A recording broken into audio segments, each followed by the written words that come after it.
ने संक्षेप में बनाया। जहाँ से उद्धार शुरू हुआ उस उद्धार के क्रम को अपन आज की कथा के वाचन का मुख्य पार्ट मानते हैं, क्योंकि अपन को भी अपना उत्थान करना है। कैसे उत्थान हुआ, तो इस कथा में जो द्वितीय भाग है 5 नंबर पृष्ठ से चालू हो रहा है, उद्धार का प्रारंभ। वह जीव पुनः नरक से निकलकर आयु पूर्ण कर जम्बूद्वीप में सिंहकूट के पूर्व की ओर हिम्मन पर्वत की शिखर पर पुनः सिंह हुआ। एक दिन वह मृग का शिकार करके खा रहा था, तभी करुणाधारी चारण रिद्धिधारी मुनि अजितंजय और अमित गुण नाम के मुनिराज निकले। सिंह को देखते ही उन्हें तीर्थंकर वचनों का स्मरण हुआ। वे समोषण में सुनकर आए थे कि हिमकूट पर्वत पर सिंह 10वें भाव में महावीर नाम का तीर्थंकर होगा। अजितंजय मुनिराज ने अपने अवधिज्ञान से द्वारा उसे झट से पहचान लिया। जो 2 मुनिराज थे वे रिद्धिधारी मुनिराज थे। विदेह क्षेत्र जाकर समोषण में उन्होंने सुना कि आपको ऐसे जीव का दर्शन होगा जो शेर की पर्याय में होगा, लेकिन आगे आने वाला वह 24वां तीर्थंकर महावीर बनेगा। उनको बड़ी उत्सुकता थी कि आने वाला तीर्थंकर बनने वाला सिंह की पर्याय में किस रूप में रहेगा। इस कौतूहल से वो देखने के लिए चले और वहाँ जाकर के उनको सिंह मिला, उनको पहचान लिया। उक्त दोनों मुनिराज आकाश से उतरकर सिंह के सामने एक शिला पर बैठ गए। सिंह भी चुपचाप वहीं पर बैठा रहा। कुछ देर बाद अजितंजय मुनिराज ने उस सिंह को सार्वगत शब्दों में समझाया, अय मृगराज, तुम इस तरह प्रतिदिन निर्मल प्राणियों को क्यों मारा करते हो। यहाँ पर जिस समय मुनिराज ने उसको देखा उस समय वह एक हिरण को मार के खा रहा था, तो मुनिराज को एकदम दया आई कि भावी तीर्थंकर बनने वाला ऐसा निकृष्ट कार्य क्यों कर रहा है। अतः उसे संबोधन दिया, इस पाप के फल से ही तुमने अनेक बार कुयोनियों के दुख उठाए हैं इत्यादि कहते हुए मुनिराज ने उसके पहले के समस्त भाव कह सुनाए। मुनिराज के वचन सुनकर सिंह को भी जाति स्मरण हो गया, जिससे उसकी आंखों के सामने पहले के समव भाव प्रत्यक्ष झलकने लगे। जैन आगम में जब व्यक्ति को कोई कौतूहलपूर्वक अच्छी तरह समझाता है और वह सोचता है कि मैं तीर्थंकर बनूंगा, मैं ये पापी करने वाला त्रिहंस तीर्थंकर बनूंगा, ऐसा उसको तीव्र आश्चर्य हुआ।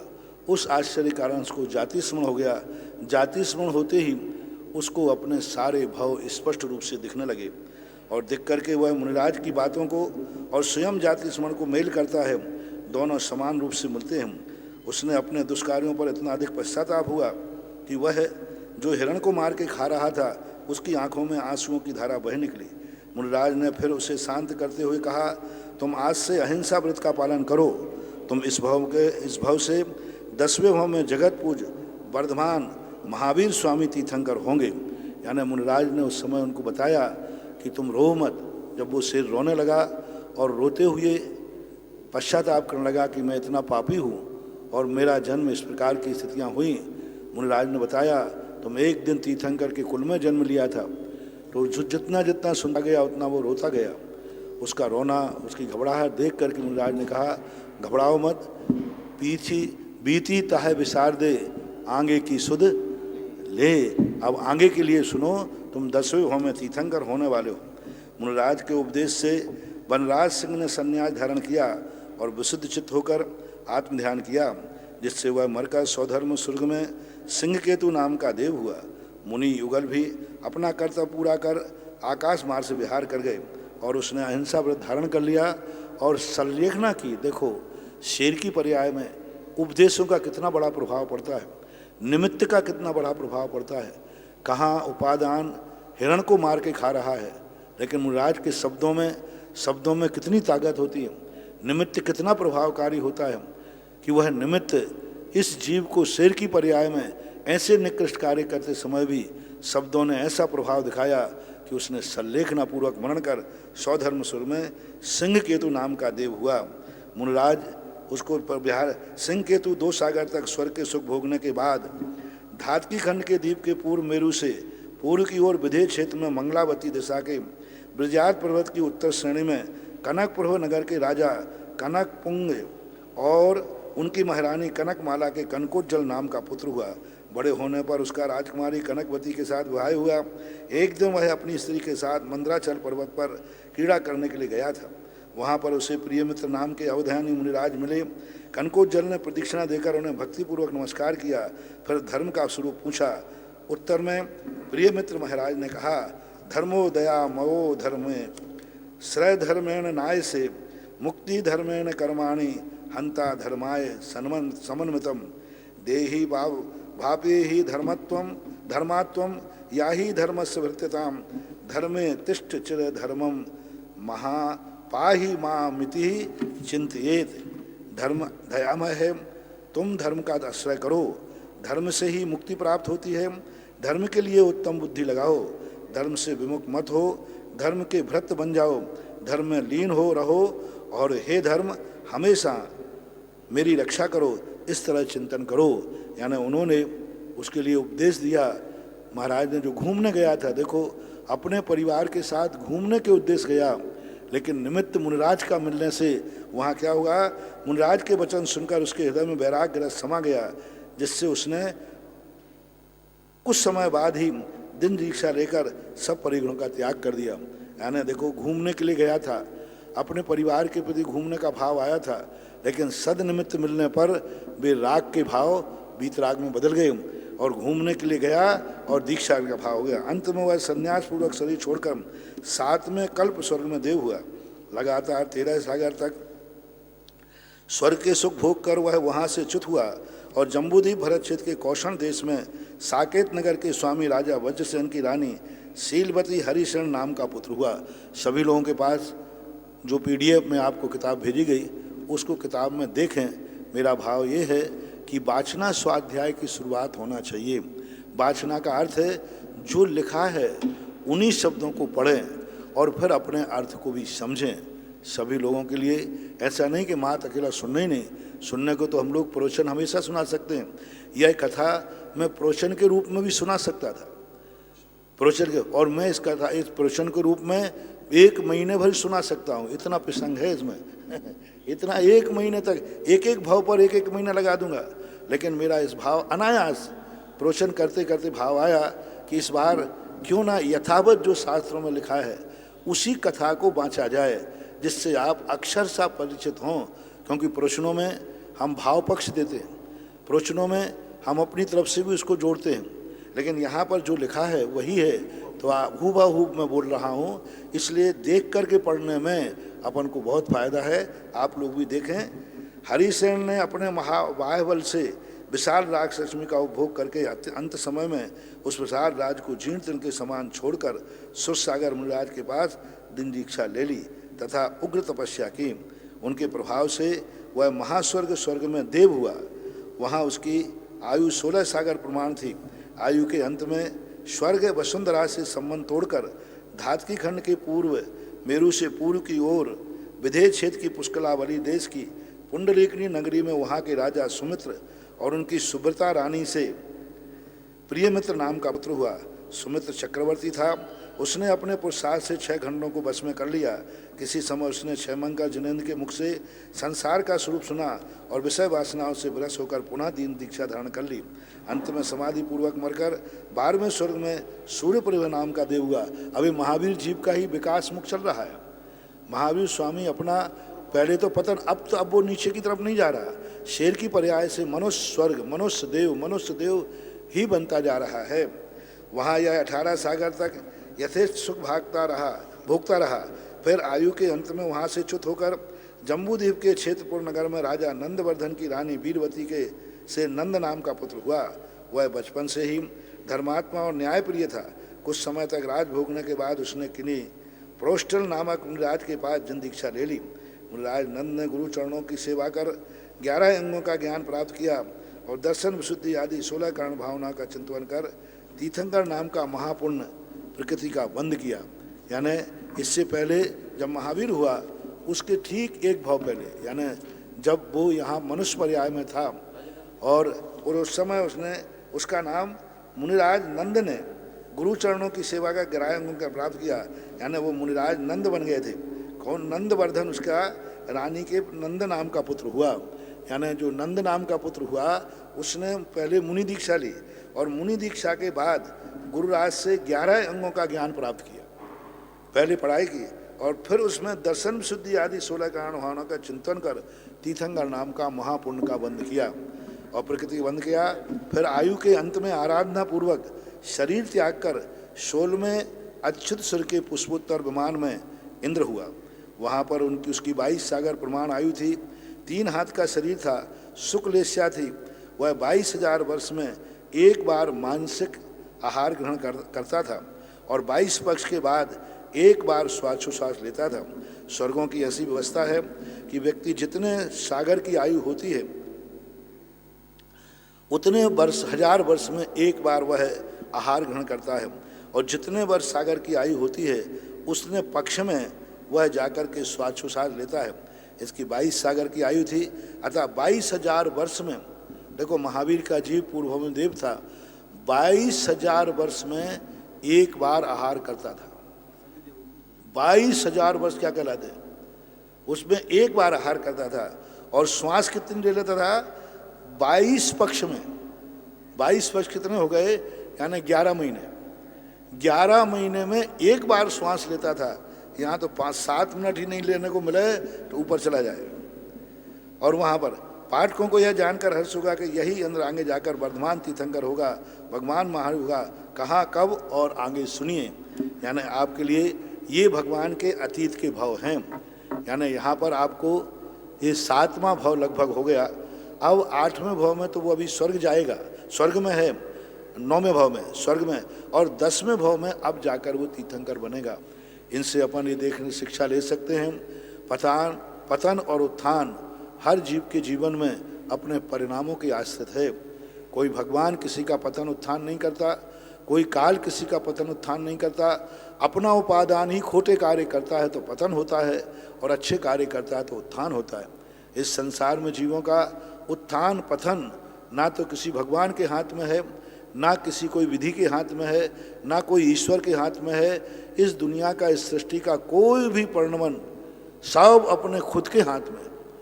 हम जैसा त्रिकाली स्वभाव होता है, कई लोग कहते हैं महाराज हम वर्तमान में पुरुषार्थ कर रहे हैं लेकिन हमारा कार्य क्यों नहीं होता, क्योंकि हम अतीत में खोटा कार्य कर सकते हैं। तीनों काल यदि हमारे सुधर जाएं तो हमारा भविष्य हमारे हाथ में ही है। इसलिए इन कथाओं को उत्थान और पतन महावीर का पढ़ने के बाद निर्णय कर लेना चाहिए, जो कुछ भी है सब अपनी जिंदगी की चाबी अपने हाथ में ही है। हम जैसा करेंगे वैसा भरेंगे, कोई किसी का करता धरता नहीं है। तो महावीर के जीव ने परिणाम ही बंध का कारण है और परिणाम ही मोक्ष कारण है। अपने व्यक्ति जैसा चाहो वैसा कर सकते हो। कभी कभी व्यक्ति स्वयं अपराध करके भूल जाता है। अपराध करते समय तो खुशी से करता है, पाप तो हर्षपूर्वक करता है, लेकिन जब पाप का फल आता है तब वो रो पड़ता है। यही दशा संसार की होती है। लेकिन आज इस कथा को पढ़ने के बाद आप लोगों को महावीर स्वामी का जीवन पूरा परिचय प्रत्येक जैनी के लिए याद होना चाहिए। अजैन बंधु भी सुन रहे हैं, उनको भी सुनना चाहिए कि जैन दर्शन के तीर्थंकर महावीर स्वामी का जीवन किस प्रकार के उतार चढ़ाव से आया।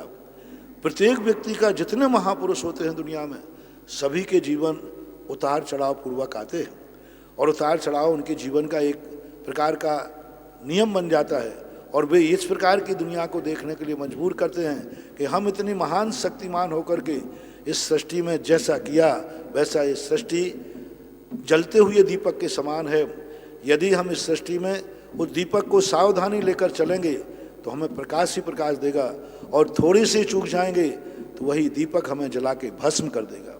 इसलिए सृष्टि अग्नि के समान है। जो अग्नि कभी ये नहीं देखती कि इस अग्नि में हाथ किसने डाला है, जो अग्नि में हाथ डालेगा वह उसके लिए जलाएगी। कई लोगों की धारणा है कि समर्थवान के लिए प्रकृति अन्न नहीं देती, असमर्थ को देती। ये उनकी भूल है। ये महावीर स्वामी की कथा से, महावीर स्वामी के चरित्र से आप सभी लोगों को स्पष्ट निर्णय कर लेना चाहिए। ये प्रकृति किसी के साथ पक्षपात नहीं करती। कितनी भी महान आत्मा क्यों ना हो, यदि वो अपराध करेगी तो उसको भी प्रकृति दंड देती है, दुख देती है। और अच्छे कार्य करेगी तो कितना भी पतित व्यक्ति क्यों ना हो, जब अच्छे कार्य करता है तो उसको पुरस्कार देता है।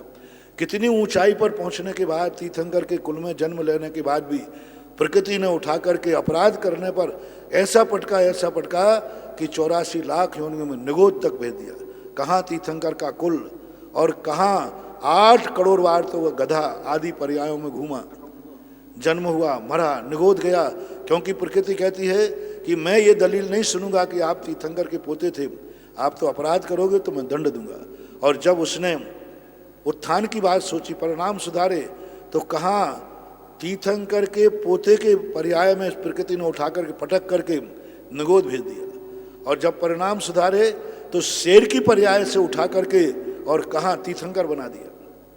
यानी प्रकृति ये कहती है मेरे पास ना कोई छोटा है ना कोई बड़ा है, जो अग्नि में गिरेगा मेरा काम उसको जलाना है, और जो अग्नि से दूर रहेगा उसका काम मुझे प्रकाश देना है।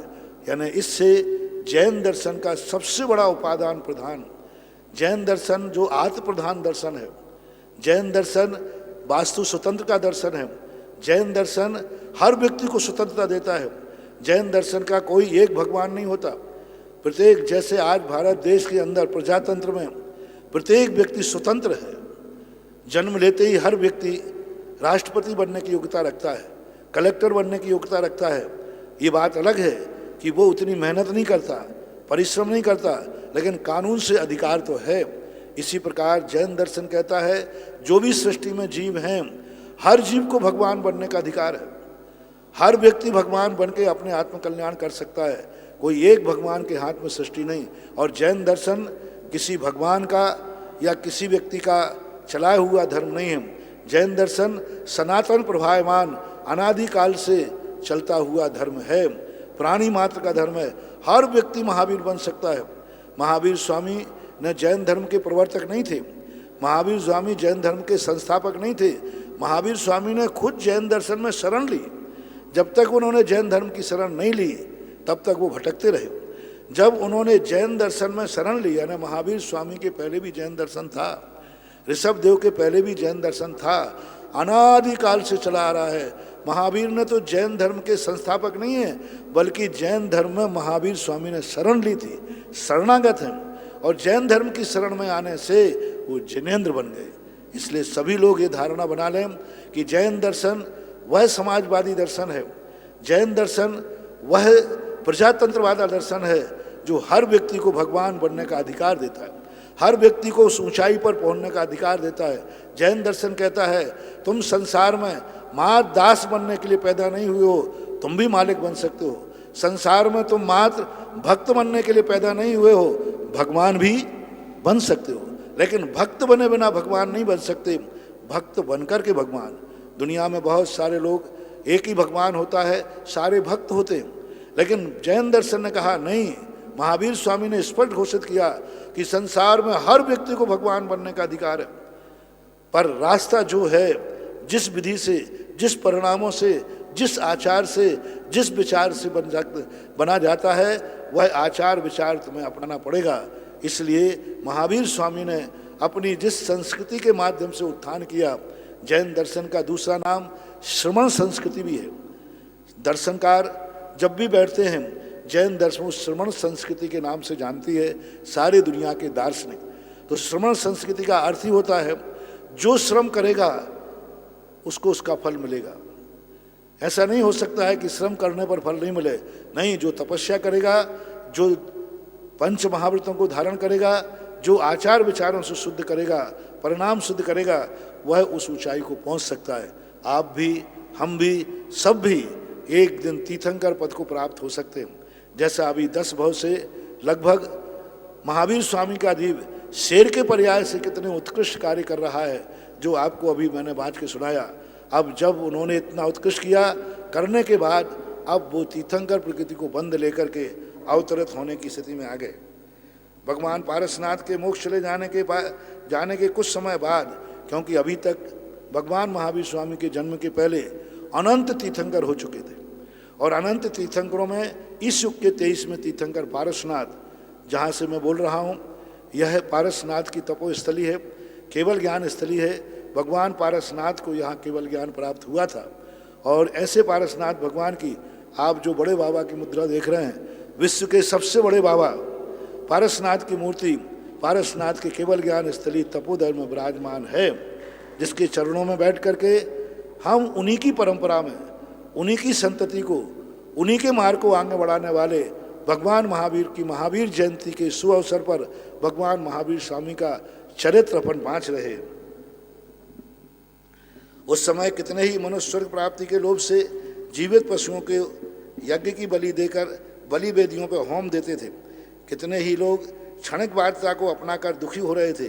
कितने ही लोग नैयायिक आदि कूटस्थ मान करके, यानी कोई भी परिवर्तन नहीं होता, संसार नित्य रूप है, ऐसे प्रपंच में पढ़कर आत्महित से कोसों दूर भाग रहे थे।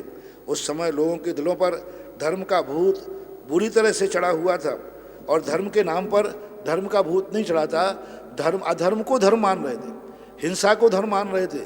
वो कहते बलि चढ़ाओ, और ये बलि प्रथा किन्होंने चढ़ाई थी? जो मांसाहारी थे, मांस लोलपी थे। उनको मांस खाने के लिए कैसे मिलेगा? वो शिकार करने में डरते थे, जंगलों में डरते थे, हथियार चलाना जानते नहीं थे, और शिकार खेलना जानते नहीं थे, लेकिन मांसाहार लोलपी थे। तो उन्होंने धर्म के नाम पर मांसाहार की बलि चढ़ा करके मांस खाने की अपनी लालसा पूरी करने में ये मांसाहार की बलि चली थी। मांसाहार की जो बलि प्रथा चली है दुनिया में, एक मांसाहारी व्यक्ति के कारण चली है, क्योंकि बहुत डरपोक था वो जंगलों में जाने से डरता था, शेर चीतों से डरता था। तो उसने कहा कैसे बनूं? तो उसने एक मंदिर की स्थापना करके और लोगों से कहा यहाँ पर तुम बलि चढ़ाओगे तो तुम्हारी ये सिद्धियाँ हो जाएंगी, ये हो जाएगा। उस कारण से लोगों ने बलि चढ़ाई, और वो उस देवता को बलि चढ़ा करके और बाद में स्वयं भक्षण करता था। तो ऐसे एक मूर्ख मांस लोलपी ने ये बलि प्रथा की बड़ी चलाई। एक दिन मैं एक स्थान पर विहार करके जा रहा था, वहाँ पर एक व्यक्ति एक देवता की स्थापना करके सिगरेट चढ़वाता था, और वो कहता, मैंने पूछा भाई सिगरेट? बोले महाराज हमारी ये देवता सिगरेट पसंद करते हैं और सिगरेट से खुश होकर के मनोकामनाएं पूरी करते हैं। तब उस समय मैंने कहा भाई, और वो एक ही कंपनी की सिगरेट चढ़वाता था। बोले इस कंपनी की चढ़ाओगे तो देवता प्रसन्न होगा। मैंने कहा जिस तुम्हारे देवता कब थे? बोले बहुत पुराने। मैंने कहा भाई उस समय तो ये कंपनी नहीं थी, उस समय, हाँ कोई भी बिल्स जो भी हो, उस समय तो ये कंपनी नहीं थी। तो उन्होंने कहा फिर बाद में, मैंने कहा भाई देखो ऐसा गलत मत करो। तो वो फिर धीरे से मेरे पास आया, बोले महाराज जी अभी बाद में लोग सबको चले जाना है तो फिर मैं बताऊंगा। मैं उस समय शुद्धि को गया था, महाराज शुल्लक लोग जी वगैरह भी थे उस समय, महाराज लोग तो उस समय नहीं थे। तो उस समय तो मैं जब शुद्धि को लौट के आया तो वो तुरंत उठ करके आया, बोले महाराज जी मेरे पेट में आप लात मत मारो। मैंने क्या बात है? बोले महाराज जी मैं बहुत गरीब आदमी हूँ, मेरे माँ बाप मजदूर हैं, और मुझे सिगरेट की ऐसी लत पड़ी है कि उसके बिना मैं जिंदा नहीं रह पाऊँगा। तो माँ बाप तो मेरे दे नहीं सकते थे। फिर मैंने ये बात किसी व्यक्ति ने सुझा दिया कि भारत देश धर्म के नाम पर अंधा है। अच्छा मैंने एक ऐसा मंदिर में बैठ करके, और अब कहता हूँ दिन भर में 20-25 सिगरेटें आ जाती हैं, और वो चढ़ा के जाता है, मैं उठा के भुजा के रख लेता हूँ, मेरा काम चल जाता है। ये उदाहरण मैंने इसलिए दिया कि आज वर्तमान में भी ऐसे लोग आप लोगों को मूर्ख बना करके, कोई शराब चढ़वाता है, कोई मांस चढ़वाता है, कोई सिगरेट चढ़वाता है, कोई भांग चढ़वाता है, पता नहीं मंदिरों में क्या क्या चढ़वा करके, और बाद में तुम देखो वो स्वयं उठा करके उसका उपयोग कर लेते। जो चढ़ाने का उपदेश देवे, यदि उस वस्तु का स्वयं उपभोग कर रहा हो, समझ लेना वो धर्म की कोटि में नहीं आता, क्योंकि वो अपने खाने पीने के लिए चढ़वाते हैं। जितना अच्छा चढ़ाओगे उतना उनको खाने मिलेगा। तो ऐसी स्थिति को लेकर के और वह बलि की प्रथा चढ़ गई, जिससे जिसे भी देखो वही हर एक व्यक्ति अपनी ओर से अपने धर्म को और खींचने की कोशिश करता हुआ नजर आता था। उद्दंड धर्माचार्य धर्म की ओर में अपना स्वार्थ गांठते थे। मिथ्यात आदि घना तिमिर सब ओर फैला हुआ था। उसमें दुष्ट उलूक भयंकर खूदकार करते हुए उधर और घूमते थे। ये उन्होंने लेखक ने अपनी तरफ से उन लोगों के लिए इस प्रकार का संबोधन दिया। आताताइयों के घोर आतंक से वह धरा आकुल हो उठी। रात्रि के समय उस संगम तिमिर में व्याकुल होकर प्रायः सभी सुंदर प्रभात का दर्शन करना चाहते थे। उस समय सभी की दृष्टि प्राची की ओर लग रही थी। वे सतृष्णा लोचनों से पूर्व की ओर देखते थे, प्रातःकाल की ललित लालिमा आकाश में कब फैलेगी। जो सज्जन लोग थे वे सोच घबराने लगे कि यदि यही हिंसा का तांडव चलता रहा, ये अंधेरी रात कब जाएगी। कोई महान आत्मा कैसे पैदा हो जो एक प्रकाश दे सके, लोगों के अंधकार को दूर कर सके और सत प्रकाश को प्रकाशित कर सके। किसी ने ठीक ही कहा है, सृष्टि का क्रम जनता की आवश्यकता अनुसार हुआ करता है। जब मनुष्य ग्रीष्म की तप्त लू से व्याकुल होते हैं, तब सुंदर श्यामल बादलों से आकाश को आवृत कर पावस ऋतु आती है। एक नियम है सृष्टि का, ये सृष्टि पुण्य और पाप के तबले पर नाचती है। सृष्टि का परिणमन, सृष्टि का नर्तन पुण्य और पाप के तबले पर होता है। यहाँ रहने वाले जीव जब पाप का तबला बजाते हैं तो सृष्टि पापमय हो जाती है।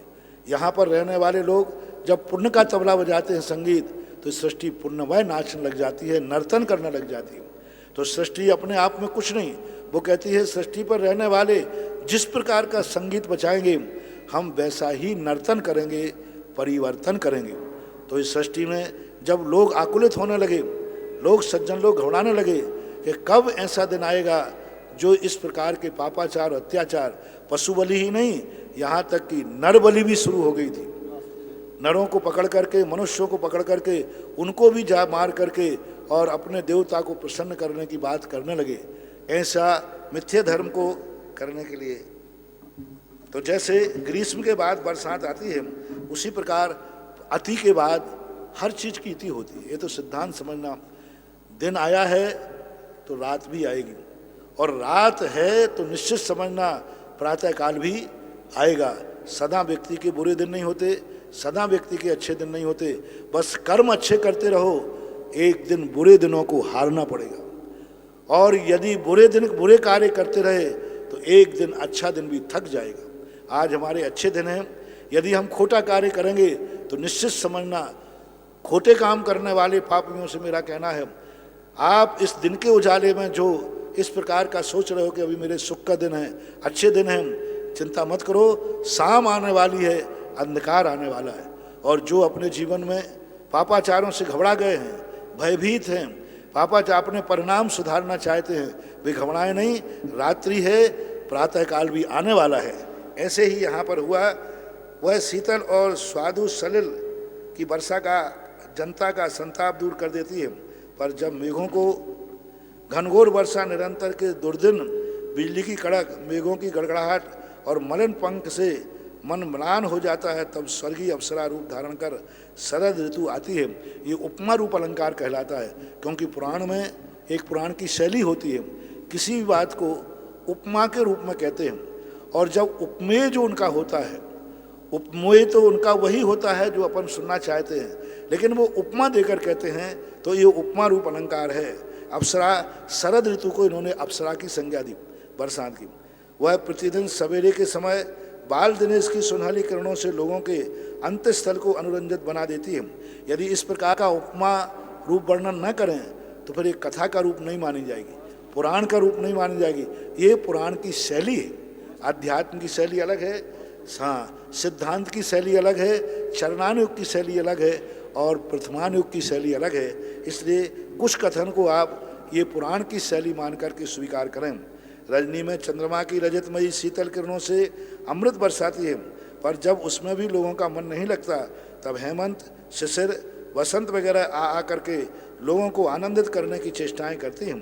रात के बाद दिन और दिन के बाद रात का आगमन भी लोगों के सुभीति के लिए है। दुष्टों का दमन करने के लिए महात्माओं की उत्पत्ति अनादि से सिद्ध है। इसलिए भगवान पारसनाथ के बाद जब भारी आतंक फैल गया था, तब किसी महात्मा को की आवश्यकता थी। बस उसी आवश्यकता को पूर्ण करने के लिए हमारे कथानायक भगवान महावीर ने भारत वसुधा पर अवतार लिया। यानी इस प्रकार की जो कथा की उपमा देकर के आपको अनुभव रूप उदाहरण, जैसे अपने गर्मी के बाद बरसात आती है तो आनंद आता है, बुरे दिनों के बाद अच्छे दिन आते हैं तो आनंद आता है। इसी प्रकार से अभी जो हिंसा की रात्रि फैली थी, हिंसा की राक्षसी सरवरी फैली थी, उसको हटने के जब प्रातःकाल की ओर थोड़ा सा भाव हुआ तो आनंद की लहर दौड़ गई। जम्बूद्वीप भरत क्षेत्र के मगध बिहार में देश में एक कुंडलपुर नाम का नगर था, जो उस समय वाणिज्य व्यवसाय के द्वारा खूब तरक्की पे था। उसमें अच्छे अच्छे सेठ लोग रहा करते थे। कुंडलपुर का शासन सूत्र महाराज सिद्धार्थ के हाथ में था। शासन सूत्र महाराज सिद्धार्थ के हाथ में थे। वहाँ के गणराज्य, उस समय गणराज्य की व्यवस्था थी। गणनायक महावीर स्वामी के पिता सिद्धार्थ थे, वहाँ के नायक थे। सिद्धार्थ सूरवीर होने के साथ साथ बहुत ही गंभीर प्रकृति के पुरुष थे। लोग उनकी दयालुता देखकर कहते थे कि एक चलते फिरते दया के समुद्र हैं। उनकी मुख्य स्त्री का नाम प्रियकारिणी त्रिशला था, यानी महावीर स्वामी की माता का नाम प्रियकारिणी भी था और त्रिशला भी था, दो नाम थे। यह त्रिशला सिंधु देश की वैशालीपुरी के राजा चेटक की पुत्री थी। लगता है ये दो नाम इसलिए चले, मूल जन्म का नाम तो त्रिशला ही था, लेकिन आप लोगों के यहाँ परंपरा होती है कि जब कोई कन्या विवाह करके जाती है तो ससुराल वाले भी उसका एक प्यार से नाम रखते हैं और उसके लिए अलग। तो इस अपेक्षा से इनके दो नाम प्रसिद्ध हो गए। कभी कभी ऐसा होता देखा जाता है। बड़ी ही रूपवती बुद्धिमती थी, वह हमेशा परोपकार में ही अपना समय व्यतीत करती थी। रानी होने पर भी उसे अभिमान तो छू ही नहीं सकता था। वह सच्ची पतिव्रता थी। सेवा से वह महाराज सिद्धार्थ को हमेशा संतुष्ट रखती थी। वह घर के नौकर चाकरों से प्रेम व्यवहार करती थी और विघ्न व्याधि उपस्थित होने पर उनकी सतत रक्षा भी करती थी। यहाँ माता का वर्णन कैसी माताओं के कुख में आते हैं तीर्थंकर, ये एक पूर्व पक्ष ने दिया।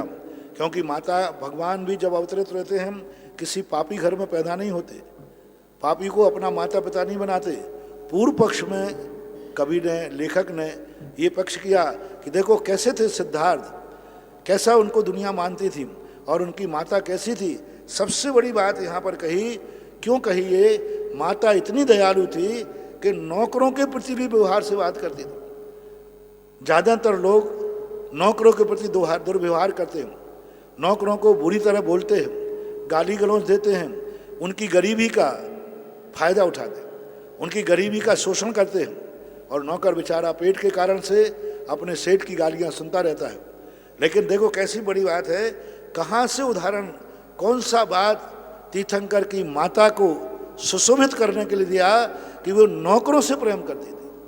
अब यहाँ पर यह नहीं लिखा वो अपने पति से प्रेम करती थी, यहाँ पर यह नहीं लिखा वो अपने पिता से प्रेम करती थी, उन्होंने ये नहीं लिखा कि अपने परिवारजनों से प्रेम करती थी, उन्होंने ये लिखा कि वे अपने नौकरों से भी प्रेम करती थी। नौकरों को भी इतना अच्छा व्यवहार करती थी, सद्व्यवहार।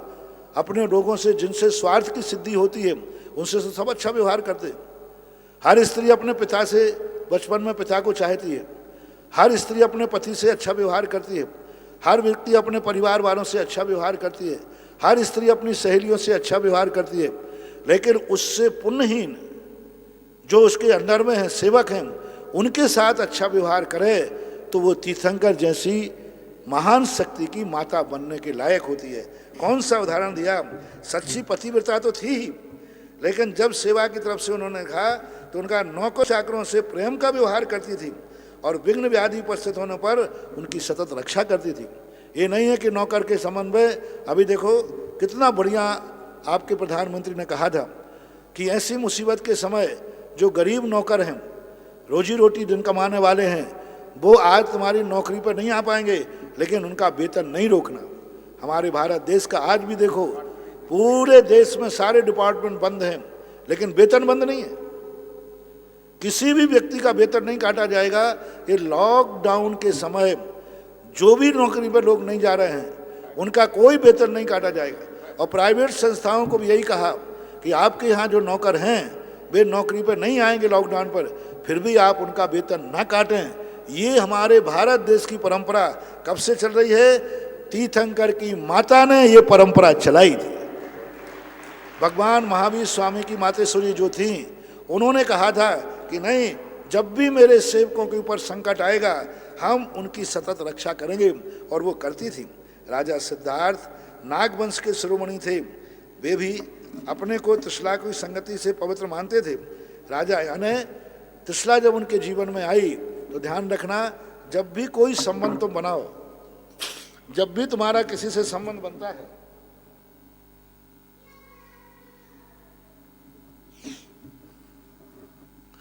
वह संबंध पवित्र है या नहीं। आप किसी के संबंध में गए तो क्या आपको पा करके वो अपने आप को सौभाग्यशाली मान रहा है?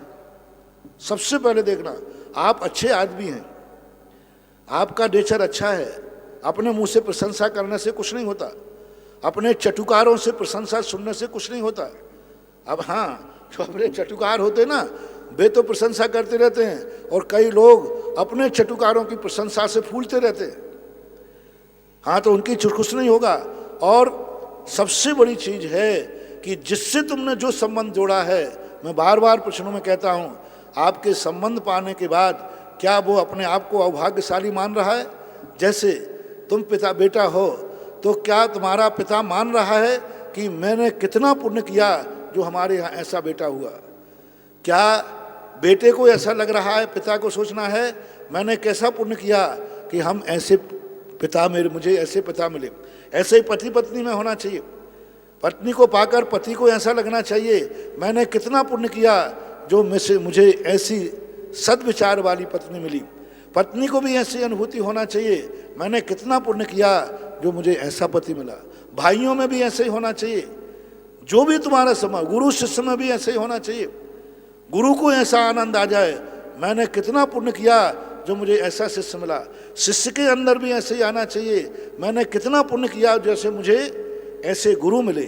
ऐसे भगवान के संबंध में भगवान को भी आना चाहिए कि देखो मुझे कितने अच्छे भक्त मिले, और भक्त को भी आनंद आना चाहिए मैंने कितना पुण्य किया जो मुझे ऐसे भगवान मिले। तो संबंध, संसार में संबंध बनाना भी पड़े तो सबसे समय संबंध बनाते समय सोचना है मेरे कारण से जिससे मैं संबंध बना रहा हूं वो भाग्यशाली मानेगा या दुर्भाग्यशाली मानेगा। अपने संबंध के जाने के बाद वो कर्म फोड़े कि मैंने कौन से पाप किए जो ये मेरे गले आके पड़ गए। यदि ऐसा भाव पड़ कर लिया, यदि ऐसा भाव सामने वाले को आ रहा है, समझ लेना ये बद्दुआ, ये अभिशाप तुम्हारे कई भाव समाप्त कर देगी। सबसे पुण्य का क्षय होता है जब जिसका साथ अपन दे रहे हैं, साथी है, वो हमें बद्दुआ तो नहीं दे रहा है। यदि वो हमें बद्दुआ दे रहा है तो हम कितना भी पुण्य करेंगे वो सब पुण्य खत्म हो जाता है। इसलिए सारे जगत के लिए, क्योंकि सारा जगत कोई ना किसी के साथ संबंध रखे हुए, सारा जगत कोई ना कोई किसी का सहारा लिए हुए है।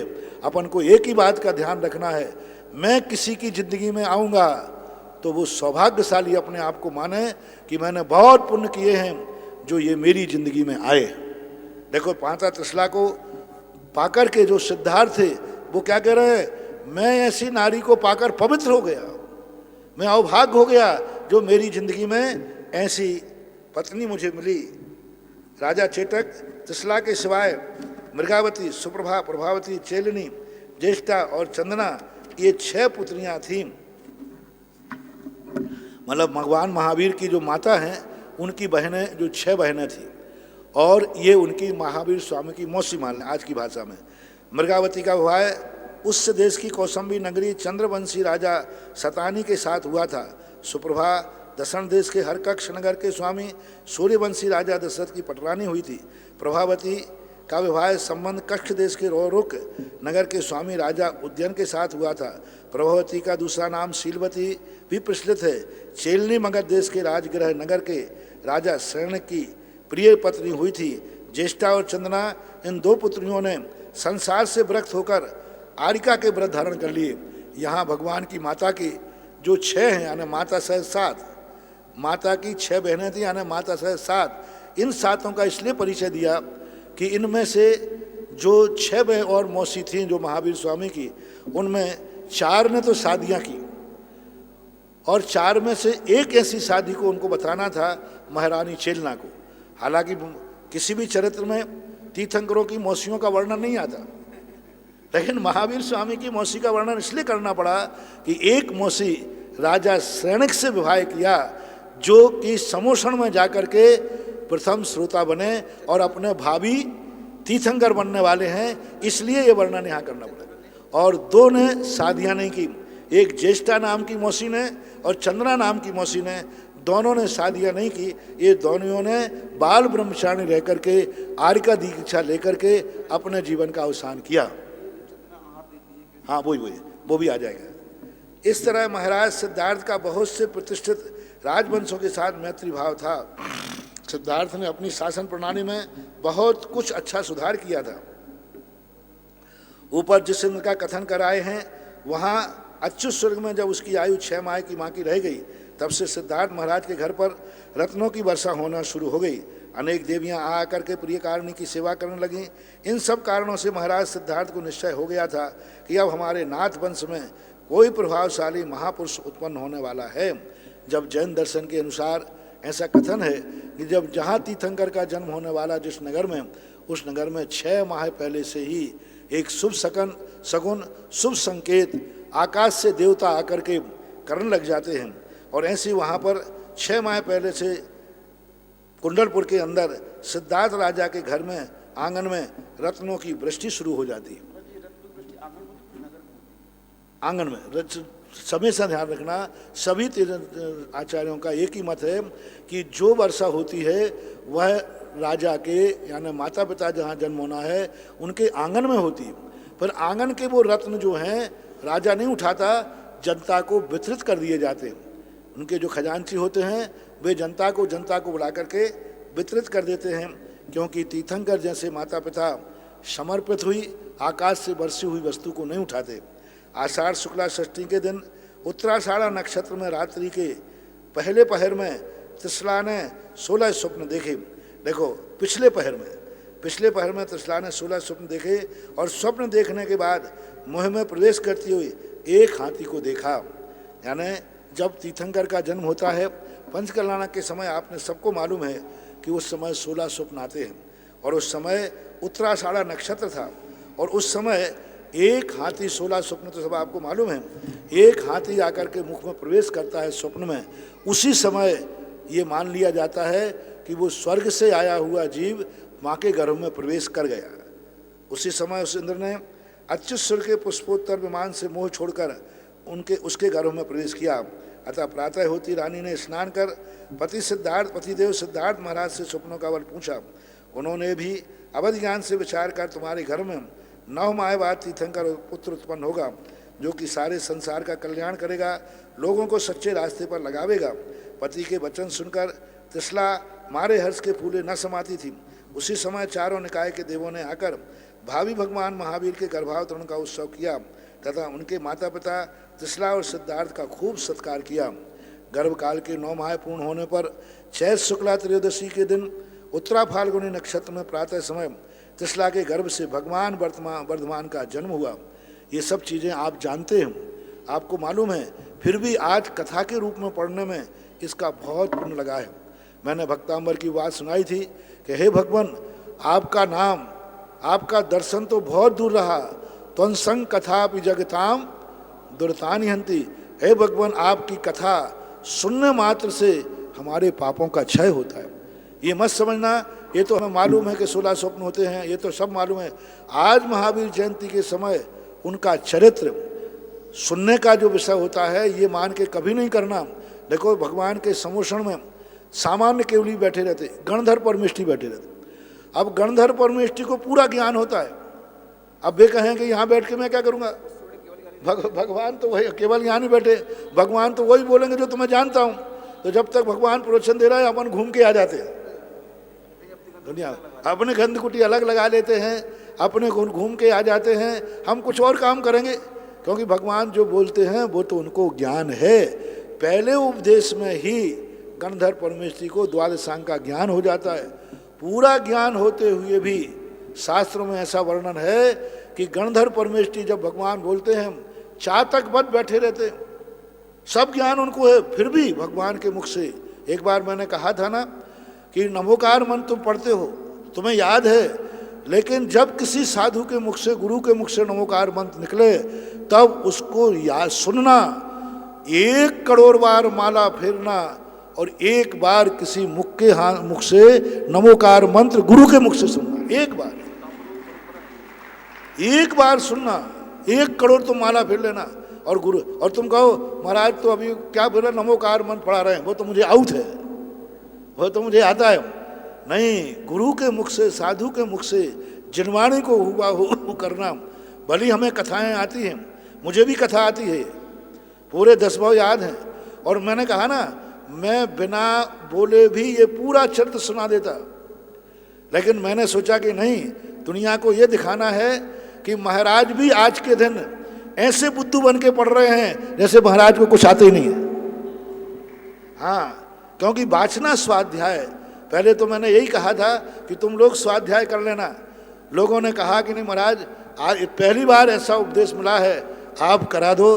तो मैं भी आपके लिए एक एक अक्षर इसलिए चलाकर पढ़ रहा हूँ कि आप लोग ये न समझें कि हमें साथ जब ही पढ़ना है जिसका हमें ज्ञान नहीं है। कई बार लोग एक साथ तो मैंने पढ़ लिया, अरे नहीं, ऐसी उपेक्षा कभी मत करो। जिंदगी में 1000 बार भी वो साथ पढ़ना पड़े तो ऐसे पढ़ो जैसे अभी मैं प्रथमान योग का पुराण पढ़ रहा था। महाराज जी, अभी तक आपने कभी हरिवंश पुराण पढ़ा ही नहीं क्या? अरे मैंने कि भैया, जिंदगी भर भी पढ़ता रहूं तो भी कभी मैं अघाने वाला नहीं हूं। तो ऐसा मान के मत समझना कि ये तो सब हम जानते हैं कि 16 स्वप्न है। नहीं, आज के दिन उनकी चरित्र को अपनी आंखों से देखना, अपने कानों से सुनना विशेष पुण्यबंध का कारण है। ऐसा पूज्यवर मानतुंग आचार्य महाराज ने भक्तांबर में कहा है। बालक का जन्म गर्भ में वर्धमान का त्रयोदशी गर्भ काल के 9 माह पूर्ण होने पर चैत शुक्ला त्रयोदशी के दिन उत्तरा फाल्गुनी नक्षत्र में प्रातः समय त्रिशला के गर्भ से भगवान वर्धमान का जन्म हुआ।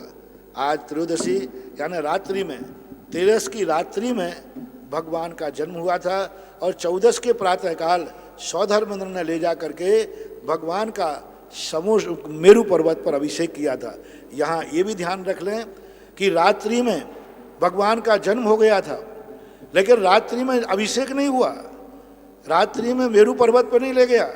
कितना बड़ा रात्रि का, यानी जैन दर्शन के पूरे आचार्य एक मत होकर कहते हैं रात्रि में कभी अभिषेक नहीं होना चाहिए, रात्रि में अष्टदव से पूजा नहीं होना चाहिए।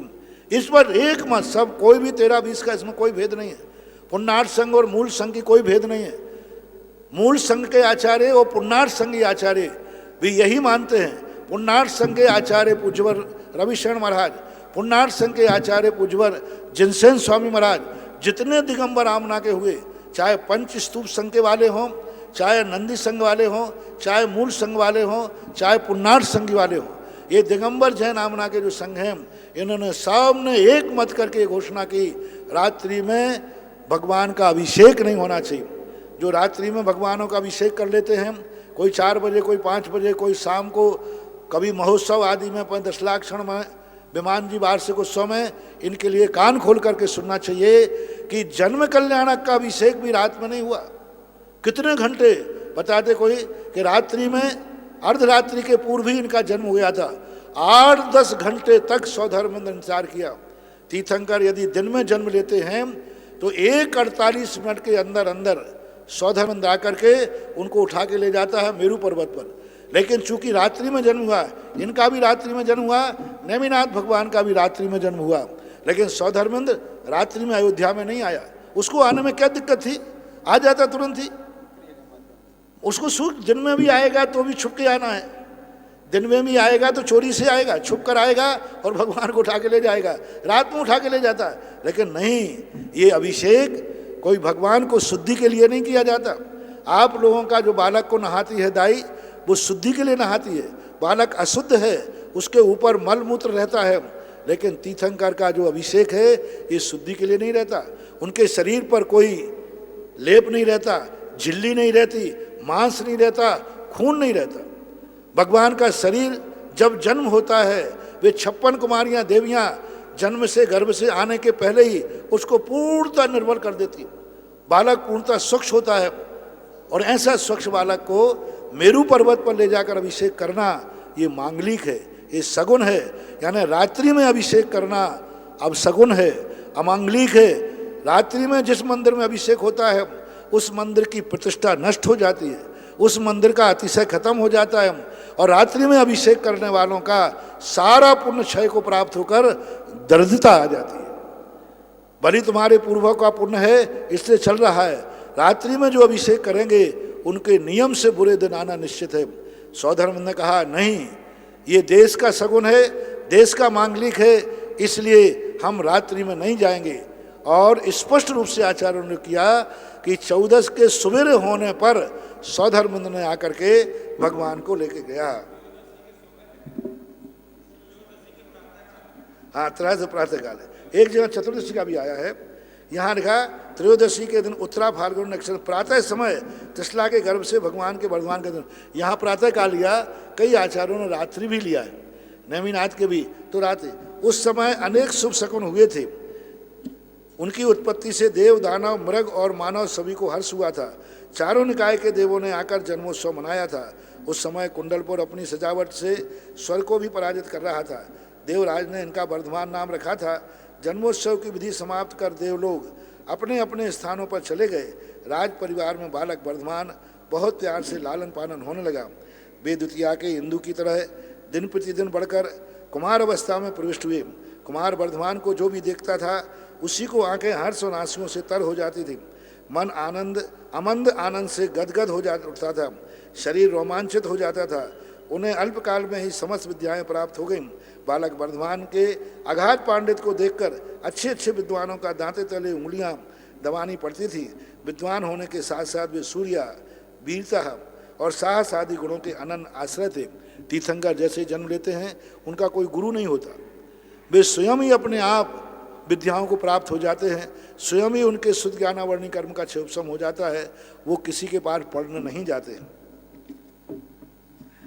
एक दिन सौधर्मेंद्र की सभा में चर्चा चल रही थी कि इस समय भारतवर्ष में वर्धमान कुमार सबसे बलवान है, शूरवीर है, साहसी हैं। उस चर्चा को सुनकर एक संगम नाम का कौतुक देव कुंडल पर आया। उस समय वर्धमान कुमार इष्ट मित्रों के साथ एक वृक्ष पर चढ़ने उतरने का खेल खेल रहे थे। मौका देखकर संगम देव ने एक भयंकर सर्प का रूप धारण किया और फुंकार करता हुआ वृक्ष की जड़ से लेकर स्कंद तक लिपट गया। तीर्थंकर हालांकि बालकों जैसी ही क्रियाएं करते हैं, लेकिन ज्ञान आदि जो उनका अपने आप बढ़ता जाता है, तो देवता ने आकर के एक सर्प का रूप धारण कर लिया। नागराज की भयावनी सूरती देखकर वर्तमान कुमार के सब साथी वृक्ष से कूद कूद कर घर भाग गए। उन्होंने अपना धैर्य नहीं छोड़ा। वे उसके विशाल फण पर पांव देकर खड़े हो गए और आनंद से उछलने लगे। उनके साहस से प्रसन्न होकर देव सर का रूप कर छोड़कर अपने असली रूप में प्रकट आया। ऐसा ही वर्णन महापुरुष के संबंध में कृष्ण जी के संबंध में मिलता है। कृष्ण के संबंध में भी देव ने सर्प का रूप आकर के उसके साथ उनका युद्ध हुआ और उसको उन्होंने पराजित किया। वैष्णव दर्शन में थोड़ा सा अंतर करके वर्णन है, जैन दर्शन में भी वर्णन है। ऐसी घटना महावीर स्वामी के साथ घटी। उनके साहस से प्रसन्न होकर देव सर्प का रूप छोड़कर अपने असली रूप में प्रकट हुआ। उसने उनकी खूब स्तुति की और महावीर नाम रखा।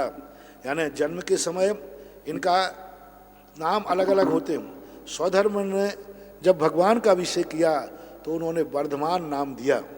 जब भगवान, इनके यहाँ वर्णन नहीं है, जब जन्माभिषेक हो रहा था, 2 मुनिराज पांडुक वन की वंदना करके लौट रहे थे और उसने जन्माभिषेक की तरफ देखा तो भगवान की मुद्रा को देखकर, बालक की मुद्रा को देख करके उनके मन में संदेह था। देखते ही उनका संदेह दूर हो गया और दूर होते ही उन्होंने आकाश में घोषणा करी, हो सन्मति। तो सौधर्मेंद्र ने सुन लिया कि 2 मुनिराज, भगवान ने नहीं देखा, बालक की आंखें नहीं उठी। सौधर्मेंद्र ने सुन लिया कि 2 मुनिराज इसका सन्मति राग रख गए। तो उस समय मुनिराज के द्वारा पहला तीर्थंकर है दुनिया में जिस बालक का नाम मुनिराज ने रखा। सभी तीर्थंकरों के नाम 2 उल्लेख मिलते हैं। एक तो सौधर्मेंद्र वहीं मेरू पर्वत पर घोषित करता है, दूसरा मिलता है सौधर्मेंद्र जब राजसभा में लाकर पिता को, माता पिता को सौंपता है, उस समय नाम घोषित मिलता है। तीसरा आता है माता पिता मिलकर के उसका नाम रखते हैं।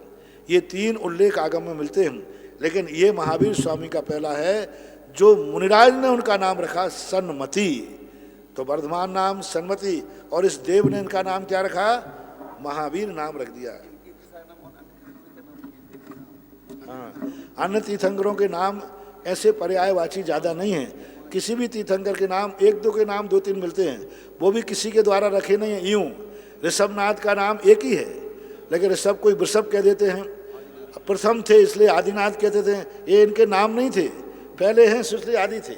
सुबोधिनाथ के नाम है पुष्पदंत, तो सुबोधिनाथ। तो ये नाम कोई रखे हुए नहीं है, यूं चल पड़े हैं। भगवान महावीर जन्म से ही परोपकार में लगे रहते थे। जब वे दीन दुखी जीवों को देखते थे तब उनका हृदय रो पड़ता था। इतना ही नहीं, जब तक उनके दुख दूर करने का शक्ति भर प्रयत्न न कर लेते तब तक चैन नहीं लेते थे। वे अनेक असहाय बालकों की रक्षा करते थे, पुत्री की तरह विधवा स्त्रियों की सुरक्षा करते थे। उनकी दृष्टि के सामने छोटे बड़े भेदभाव न था। वे अपने हृदय का प्रेम बाजार में लुटाते थे, जिसे आवश्यकता थी वह लूट सकता था। वर्धमान कुमार की कीर्ति गाथाओं से समस्त भारतवर्ष मुखरित हो गया था। पहाड़ों की चोटियां और नद नदी निर्झरों के किनारों पर सुंदर लता गृहों में बैठकर किन्नर देव अपनी प्रेयसियों के साथ उनकी कीर्ति गाया करते थे। महलों की छतों पर बैठकर सौभाग्यवती स्त्रियां बड़ी ही भक्ति से उनका यशोगान करती थीं। श्री पार्श्वनाथ स्वामी के मोक्ष जाने के 250 वर्ष बाद भगवान महावीर स्वामी हुए थे। यानी पार्श्वनाथ के बाद भगवान महावीर स्वामी का जो स्थान है 250 वर्ष बाद। उनकी आयु भी इसी में युक्त है। इनकी आयु कुछ कम 72 वर्ष की थी। महावीर स्वामी की कुल आयु टोटल 72 वर्ष की थी। शरीर की ऊंचाई 7 हाथ थी, अर्थात 10.5 फीट, 10.5 के फीट के लगभग थी। रंग सुवर्ण के समान स्निग्ध पीत वर्ण था। यानी 16 तीर्थंकरों के जो आकार रंग है वो पीत वर्णी होता है। जब धीरे धीरे उनकी आयु के 30 वर्ष व्यतीत हो गए, उनके शरीर में यौवन का पूर्ण विकास हो गया। तब एक दिन महाराज सिद्धार्थ ने उनसे कहा, प्रिय पुत्र, अब तुम पूर्ण युवा हो गए हो। तुम्हारी गंभीर और विशाल आंखें, उन्नत ललाट, प्रशांत बदन, मंद मुस्कान, चतुर्वनन, विस्तृत वक्षस्थल और घुटनों तक लंबी भुजाएं तुम्हें महापुरुष बतला रही। अब खोजने पर भी तुम्हें वह चंचलता नहीं पाता हूँ। अब तुम्हारा यह समय राजकार्य संभालने का है। मैं एक वृद्ध मनुष्य हूँ और कितने दिन के तक तुम्हारे साथ दूंगा। ऐसा यहाँ ये भी निश्चय है कि 30 वर्ष के पहले आपको कोई भी राजा बनने का अधिकार नहीं। इसका अनुकरण आज वर्तमान का कानून करता है। 35 वर्ष से पहले कोई राष्ट्रपति नहीं बन सकता। चुनाव तो लड़ सकते हैं जो विधायक वगैरह के हैं, लेकिन राष्ट्रपति बनने के लिए 35 वर्ष की उम्र अनिवार्य है। इसी प्रकार हमारे यहाँ राजा बनने के लिए कम से कम 30 वर्ष की उम्र चाहिए। 30 वर्ष के पहले उसको राजा नहीं बनाया जा सकता था। ऐसा यहाँ पर मैं तुम्हारा विवाह करने के बाद तुम्हें राज्य देकर संसार की झंझटों से बचना चाहता हूँ। पिता के वचन सुनकर महावीर प्रफुल्ल मुखमंडल एकदम गंभीर हो गया, मानो वे किसी गहरी समस्या के सुलझाने में लग गए हों। कुछ देर बाद उन्होंने कहा, पिताजी, यह मुझसे नहीं होगा। भला जिस जंजाल में आप बचना चाहते हो उस जंजाल में आप मुझे क्यों फंसाना चाहते हैं? देखो, ज्ञानी पुरुष बड़े आदमियों का शब्द पकड़ लेता है। यदि ये संसार अच्छा है तो आप क्यों छोड़ रहे हैं, और बुरा है तो मेरे माथे क्यों मर रहे हो? आप पिताजी हो। एक बाग पकड़ लिया। उन्होंने कहा, बेटा अब ये तू संभाल, मैं जंजाल से छुट्टी पाना चाहता हूं। जब जंजाली है तो मुझे क्यों दे रहे हो? महावीर, देखो, ज्ञानवान व्यक्ति यही पकड़ लेता है। अहो, मेरी आयु केवल 72 वर्ष की है, जिसमें आज 30 वर्ष व्यतीत हो चुके हैं। अब इतने अवशिष्ट जीवन में मुझे बहुत कुछ कार्य करना बाकी है। देखिए पिताजी, ये लोग धर्म के नाम पर आपस में किस तरह झगड़ते हैं। सभी एक दूसरे को अपनी ओर खींचना चाहते हैं, पर खोज करने पर ये सब के सब पूछे हैं। धर्माचार्य प्रपंच फैलाकर धर्म की दुकान सजाते हैं, जिनमें भोले प्राणी ठगाए जाते हैं। मैं इन पंथ भ्रांत पुरुषों को सबका सच्चा रास्ता बताऊंगा। क्या बुरा है मेरा विचार, क्या बुरा है, क्या अच्छा है, यह बताऊंगा। सिद्धार्थ ने बीच में ही टोक कर कहा, पर ये तो घर में रहते हुए भी हो सकता है। कुछ आगे बढ़कर महावीर ने उत्तर दिया, नहीं महाराज, यह आपका केवल व्यर्थ मोह है। थोड़ी देर के लिए आप भूल जाइए कि महावीर मेरा बेटा है, फिर देखिए आपकी यह विचारधारा परिवर्तित हो जाती है या नहीं। यानी महावीर स्वामी कह रहे हैं, आपको पितापने का मोह जाग रहा है। यदि मैं दूसरे का बेटा होता और आपको पता चलता कि मैं तीर्थंकर हूँ, तो फिर आपकी क्या परामर्श होता कि दीक्षा लेना चाहिए या नहीं लेना चाहिए। मुझे आज्ञा दीजिए, जिसमें मैं जंगल के प्रशांत वायुमंडल में रहकर आत्मज्योति को प्राप्त करूं और जगत का कल्याण करूं। कुछ प्रारंभ किया, कुछ हुआ। सोचते हुए सिद्धार्थ महाराज विषन्न बदन हो गए, हो चुप रह गए। विषन्न यानी सन्न पड़ गए कि ये क्या कह रहा है। जब पिता पुत्र का ऊपर लिखा हुआ संवाद त्रिशला रानी के कानों में पड़ा, तब वह पुत्र मोह से व्याकुल हो उठी।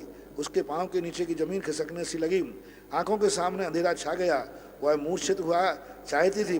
बुद्धिमान वर्तमान कुमार ने चतुराई भरे शब्दों में उनके सामने अपना समस्त कर्तव्य प्रकट कर दिया, अपने आदर्श और पर्वत विचार करके उनके सामने रख दिए एवं संसार के दूषित परिस्थितियों से उससे परिचित करा दिया। तब उसने डबडबाती आंखों से भगवान महावीर की ओर देखा। उस समय उसे चेहरे पर परोपकारी दिव्य झलक दिखाई दी।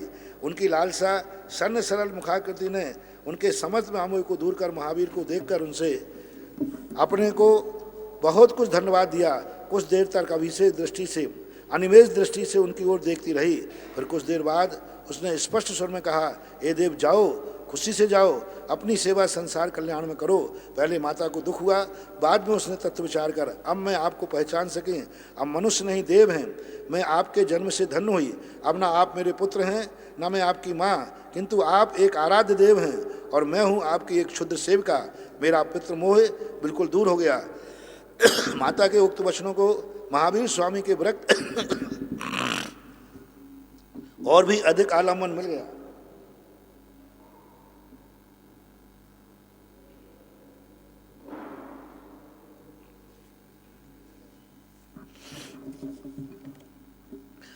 उन्होंने स्थिर होकर परिस्थिति का विचार किया और वन में आकर दीक्षा लेने का दृढ़ निश्चय कर लिया।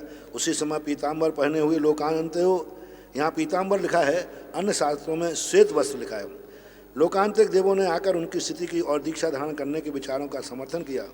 इनका कार्य पूरा लोकांतिक देव अपने स्थान पर वापस चले गए।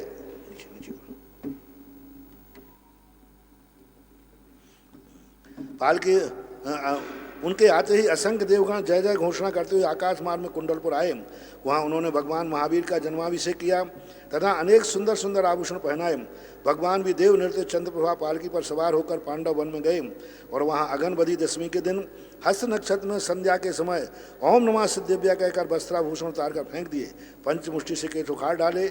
उस समय बाह्य अभ्यंतर परिग्रहों को त्याग कर आत्म ध्यान में लीन हो गए। विशुद्धि के बढ़ने से उन्हें उसी समय मन पर्याय ज्ञान प्राप्त किया। दीक्षा कल्याण का उत्सव समाप्त कर देवलोग अपने अपने स्थानों को चले गए।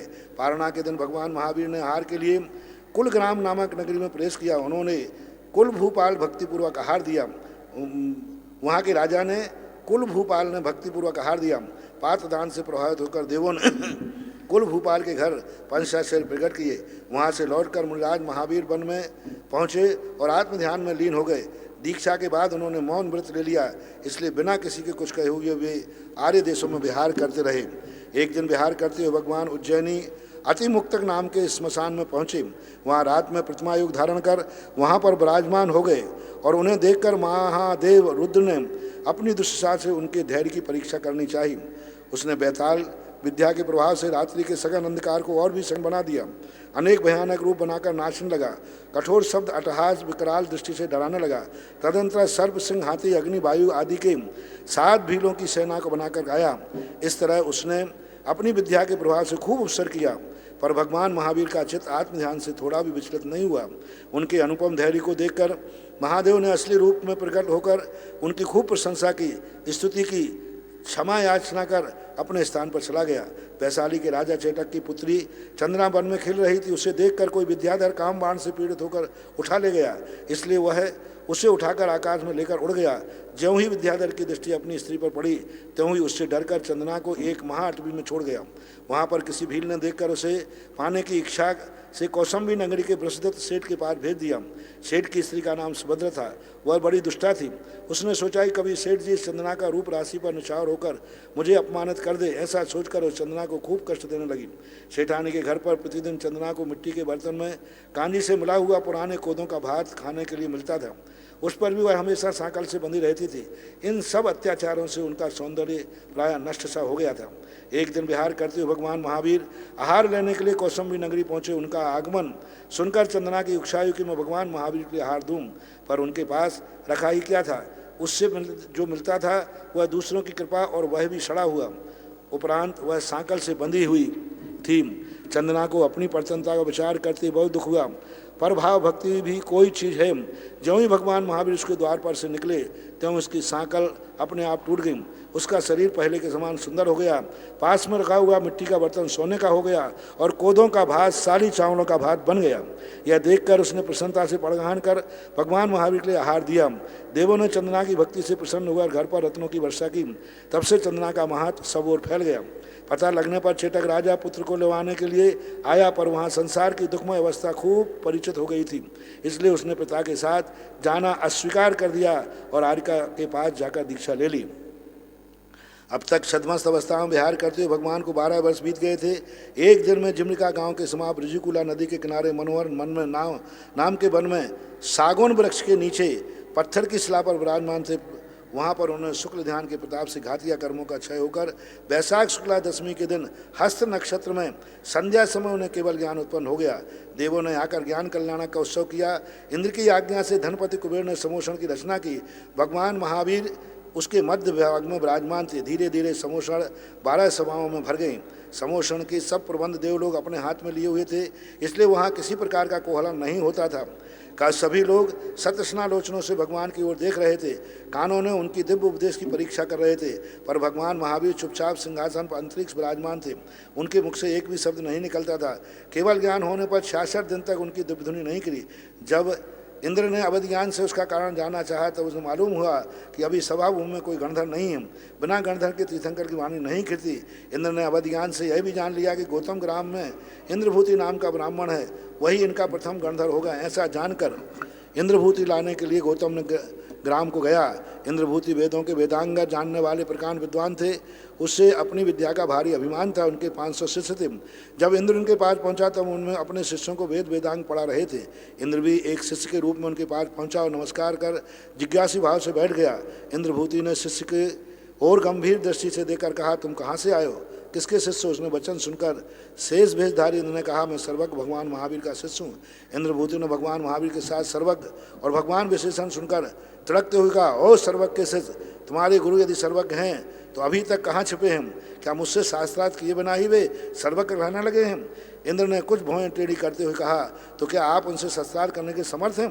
इंद्र ने कहा, हाँ अवश्य। तब इंद्र ने कहा, अच्छा पहले उनके शिष्य मुझसे ही शास्त्रार्थ कर देखिए, फिर उनसे करिएगा, मैं पूछता हूँ। त्रिकाल्यम द्रव षटकम नवपदतम सहितम आदि के श्लोक कहा। कहिए महाराज, इस श्लोक का अर्थ क्या है?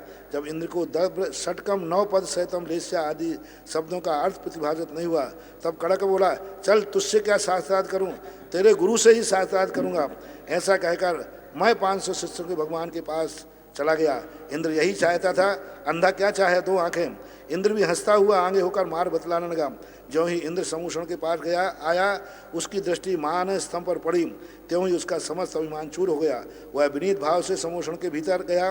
वहाँ भगवान के दिव्य ऐश्वर्य को देखकर सामने उसने अपने आप को बहुत ही शुद्ध अनुभव किया। तब इंद्रभूति भगवान को नमस्कार कर मनुष्य के कोठे में बैठ गया।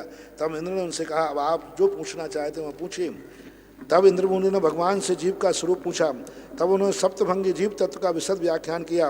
उनके दिव्य उपदेश से गदगद हृदय होकर इंद्रभूति ने कहा, भगवान इस दास को भी अपने चरणों में स्थान दीजिए। ऐसा कहकर उसने वहीं पर जन दीक्षा धारण कर ली। उनके 500 शिष्यों ने भी जन धर्म स्वीकार कर यथाव्रत विधान ग्रहण की। दीक्षा लेने के कुछ समय बाद इंद्रभूति की 7 रिद्धियाँ मन पर यह ज्ञान प्राप्त हो गया। वहीं भगवान वर्धमान का प्रथम गणधर हो गया। गौतम गाँव के में रहने के कारण इंद्रभूति को दूसरा नाम गौतम भी है। भगवान अर्धमागधी भाषा में पदार्थों का उपदेश करते थे और गौतम इंद्रभूति गणधर उसे ग्रंथ रूप में अंग पूर्व से संकलित करते जाते थे। कालक्रम से भगवान महावीर गौतम के समय वायुभूति, अग्निभूति, सुधर्म, मौर्य, मौंदर्य, पुत्र, मैत्रेय, कंपन, अंधवेल और प्रभा से 10 गणधर और थे। इनके सिवाय उनके समूषण में 311 द्वादशांग यानी भगवान महावीर के 11 गणधर थे।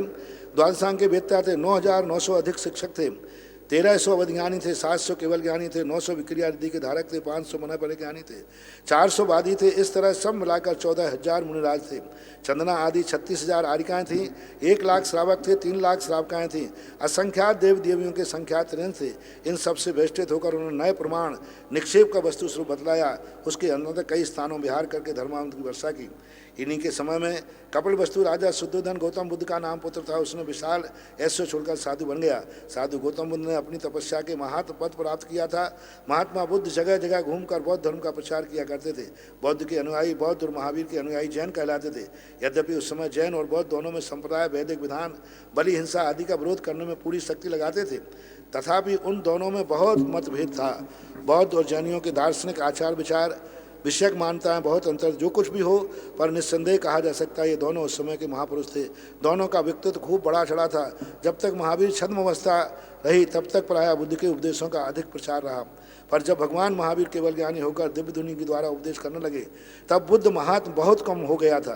राजा सैनिक जैसे कट्टर बौद्ध भी महावीर के अनुयायी बन गए थे, जैन हो गए थे। एक जगह गौतम बुद्ध ने अपने शिष्य के सामने भगवान महावीर को सर्वज्ञ स्वीकार किया था, उनके वचनों में अपनी आस्था प्रकट की थी। पूर्ण ज्ञानी योगी भगवान महावीर पहले तो वैदिक बलिदान, अन्य कुरीतियों को बंद करवाया और फिर अपने मार्मिक धार्मिक उपदेशों से बौद्ध, नैयायिक, सांघ आदि मत मतांतरों के शादवाद रूप से जैन धर्म की मान्यताओं का प्रकाश किया। एक दिन भगवान महावीर विहार करते हुए राजगृह नगर में आए और वहाँ विपलाचल पर्वत व समोषण सहित विराजमान हो गए।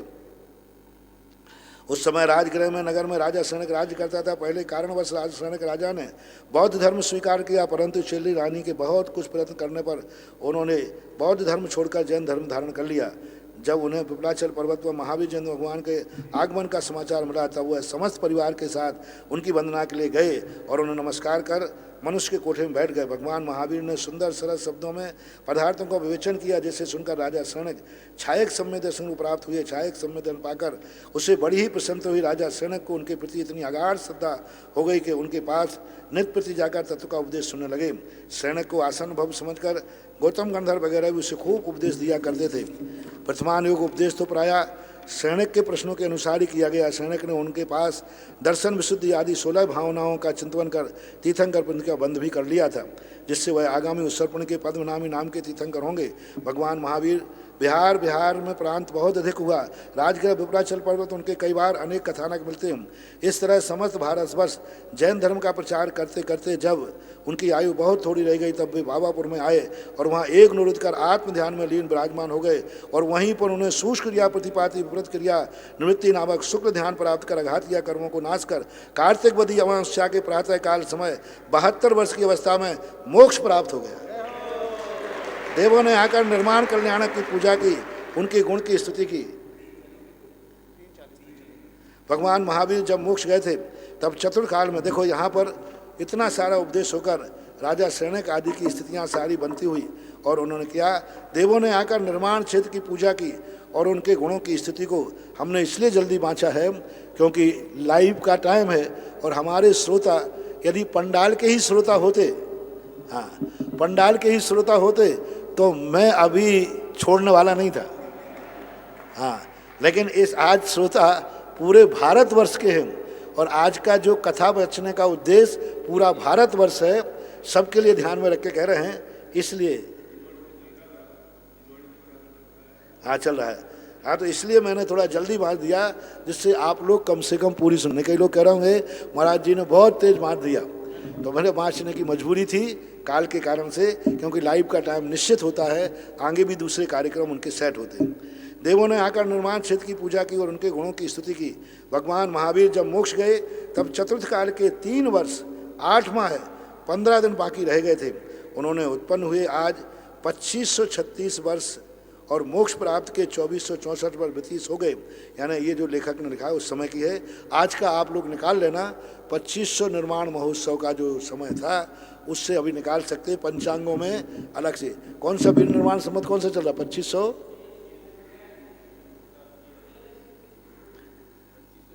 हाँ चल वो देख लेना। ब्रह्मचारी ना उन्होंने विवाह किया और ना राज्य किया, किंतु कुमार अवस्था में दीक्षा धारण कर ली थी। उन्होंने उनकी आयु 71 वर्ष 3 माह 25 दिन की मानी है। उन्होंने इसका विभाग इस तरह किया: गर्भकाल 9 माह 8 दिन का, कुमार काल 28 वर्ष का, 28 वर्ष 7 माह 12 दिन, छद्मस्त काल 12 वर्ष 5 माह 15 दिन, केवल ज्ञान काल 29 वर्ष 5 माह 20 दिन, कुल 71 वर्ष 3 माह 25 दिन ही उनका हुआ। मुझे मुक्त होने पर चतुर्थ काल के बाकी रहे 3 वर्ष 8 दिन 25 दिन लिखा है, वैसे 15 दिन का मिलता है। इस तरह इस मत में चतुर्थ काल के 75 वर्ष 10 दिन बाकी रहने पर भगवान महावीर ने गर्भ में प्रवेश किया था। उन्होंने 72 वर्ष की आयु मानी। उन्होंने कहा कि चतुर्थ काल में 75 वर्ष 8 माह 15 दिन बाकी रहने पर महात्मा महावीर ने त्रिकाल के गर्भ में प्रवेश किया था। इसके बाद गौतम, सुधर्म, जम्मू स्वामी ये 3 केवली हुए हम। आज जैन धर्म की आमनाएं उन्हीं के सार गर्भित उपदेशों पर चल रही है। वर्धमान, महावीर, वीर, अतिवीर, सन्मति ये 5 नाम प्रसिद्ध हुए। वीर और अतिवीर के संबंध में भी ऐसी घटनाएं आती हैं जिन कारण से उनको ये उपाधियां दी गई थी। जब उन्होंने इस प्रकार की ऐसी क्रियाएं की जिस कारण से उनको ये उपाधियां मिलती हैं। कई नाम उपाधियों में भी मिलते हैं। तो जैसे भामाशाह, आज भामाशाह का मूल नाम सब भूल गए।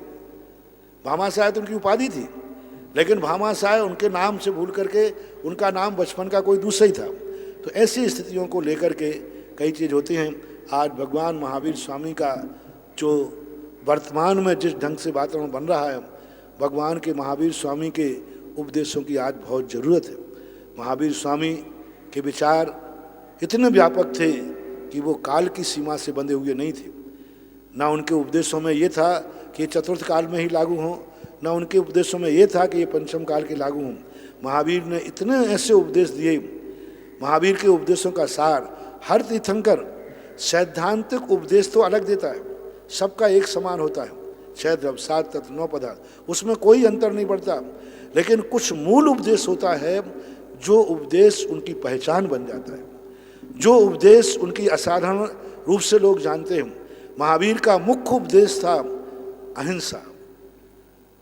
मूल उपदेश उनका धर्म का, प्रचार का, सिद्धांत का नहीं, सृष्टि के स्वरूप उन्होंने गौण किया।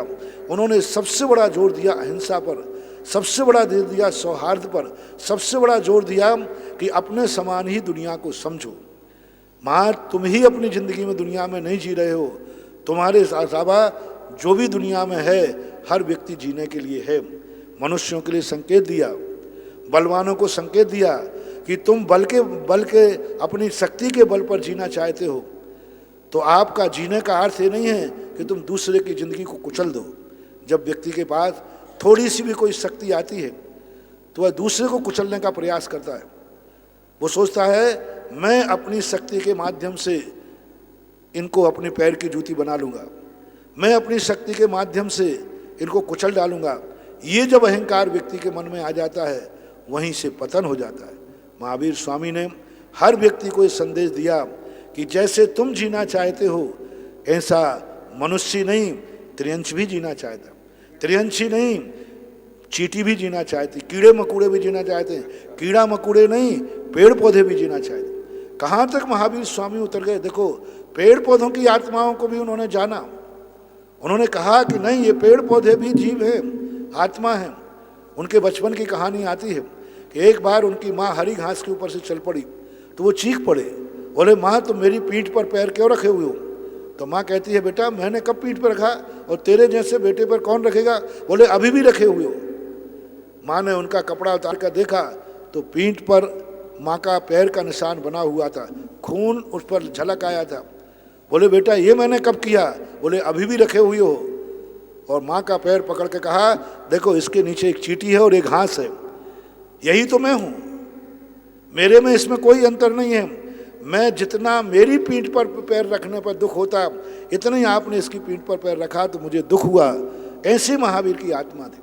महावीर ने स्पष्ट कहा अपने जैसा दुनिया को समझो, जो तुम चाहते हो वही दुनिया चाहती है। तुम नहीं मरना चाहते तो तुम्हें मारने का अधिकार नहीं है।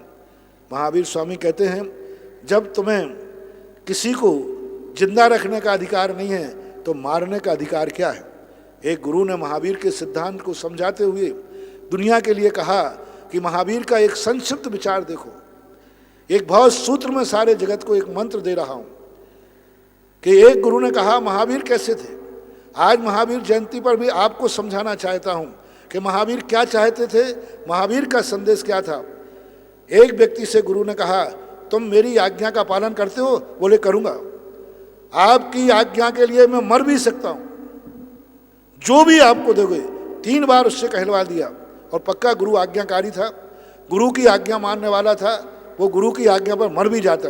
गुरु ने कहा ठीक है, मैं आज्ञा देता हूं, सामने पेड़ लगा है, इसका पत्ता तोड़ के लाओ। वो तुरंत पत्ता तोड़ के लाया। बोले शाबाश, अब दूसरी आज्ञा का पालन करोगे? जी, जाओ इस पत्ते को जैसा था वैसे ही जोड़ के दिखाओ। जैसा था वैसे ही जोड़ के दिखाओ, ये गुरु की आज्ञा है। तो कहता है गुरु जी ये संभव ही नहीं है, संभव ही नहीं है, पर मेरी आज्ञा है। बोले ये संभव नहीं। बस महावीर स्वामी यही कहते थे, जब तुम्हारे लिए किसी को पुनः जीवित रखने का अधिकार नहीं है तो मारने का अधिकार किसने दे दिया? आज तुम जिस जीव को मार रहे हो, कल यदि इसको जीवित रखने के कह दिया जाए तो क्या तुम जीवित कर पाओगे?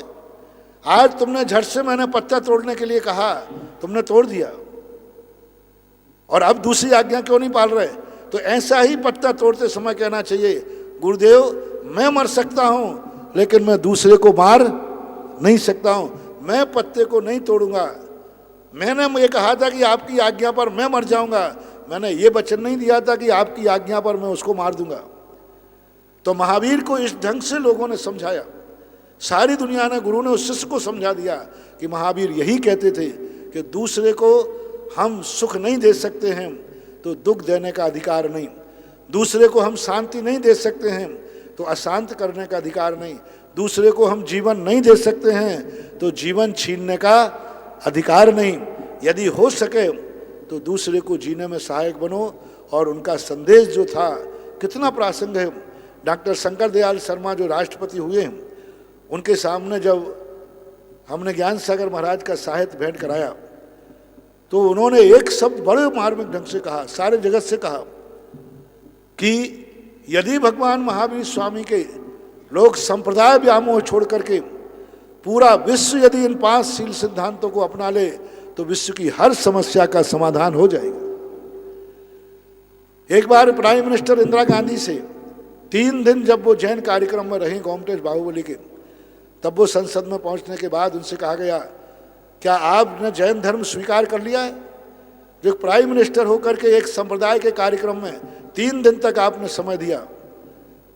तो प्राइम मिनिस्टर इंदिरा गांधी ने कहा, मैं किसी संप्रदाय के कार्यक्रम में नहीं गई थी, मैं उस कार्यक्रम में कही थी कि जिस कार्यक्रम के सिद्धांत को सारा विश्व अपना ले तो सारी देश की हर समस्या समझाएंगे। और मैं ही जैन नहीं हूं, मैंने ही जैन धर्म को नहीं समझा है। यदि जैन धर्म को समझना है तो फिर सारे विश्व को जैन धर्म को समझना पड़ेगा। यही बात एक दिन राहुल के मन में किसी ने बैठा ली कि तुम्हारी मां दादी ने एक बार जैन धर्म को समझने के बाद संसद के अंदर ये कहा था, मैं ही जैन नहीं हूं, शांति चाहिए तो हर व्यक्ति को जैन बनना पड़ेगा, क्योंकि जैन धर्म किसी व्यक्ति विशेष का धर्म नहीं है, जैन धर्म संप्रदाय नहीं है। संप्रदाय किसे कहते हैं? 4 लोगों की विचारधारा एक मिल जाए उसको संप्रदाय कहते हैं। एक व्यक्ति के विचार को मत कहते हैं। और धर्म किसी के विचारों का मोहताज नहीं होता, वो वस्तु के स्वरूप को धर्म कहते हैं। इसलिए जैन धर्म के लिए तब राहुल के मन में एक भाव आया कि मेरी दादी जैन धर्म से इतना प्रभावित थी तो मैं भी जैन धर्म को समझना चाहता हूँ। और एक जैन अपने यहाँ एक सांसद हुए जैन, अभी भी हैं, अभी तो सांसद नहीं है, झांसी के प्रदीप जैन।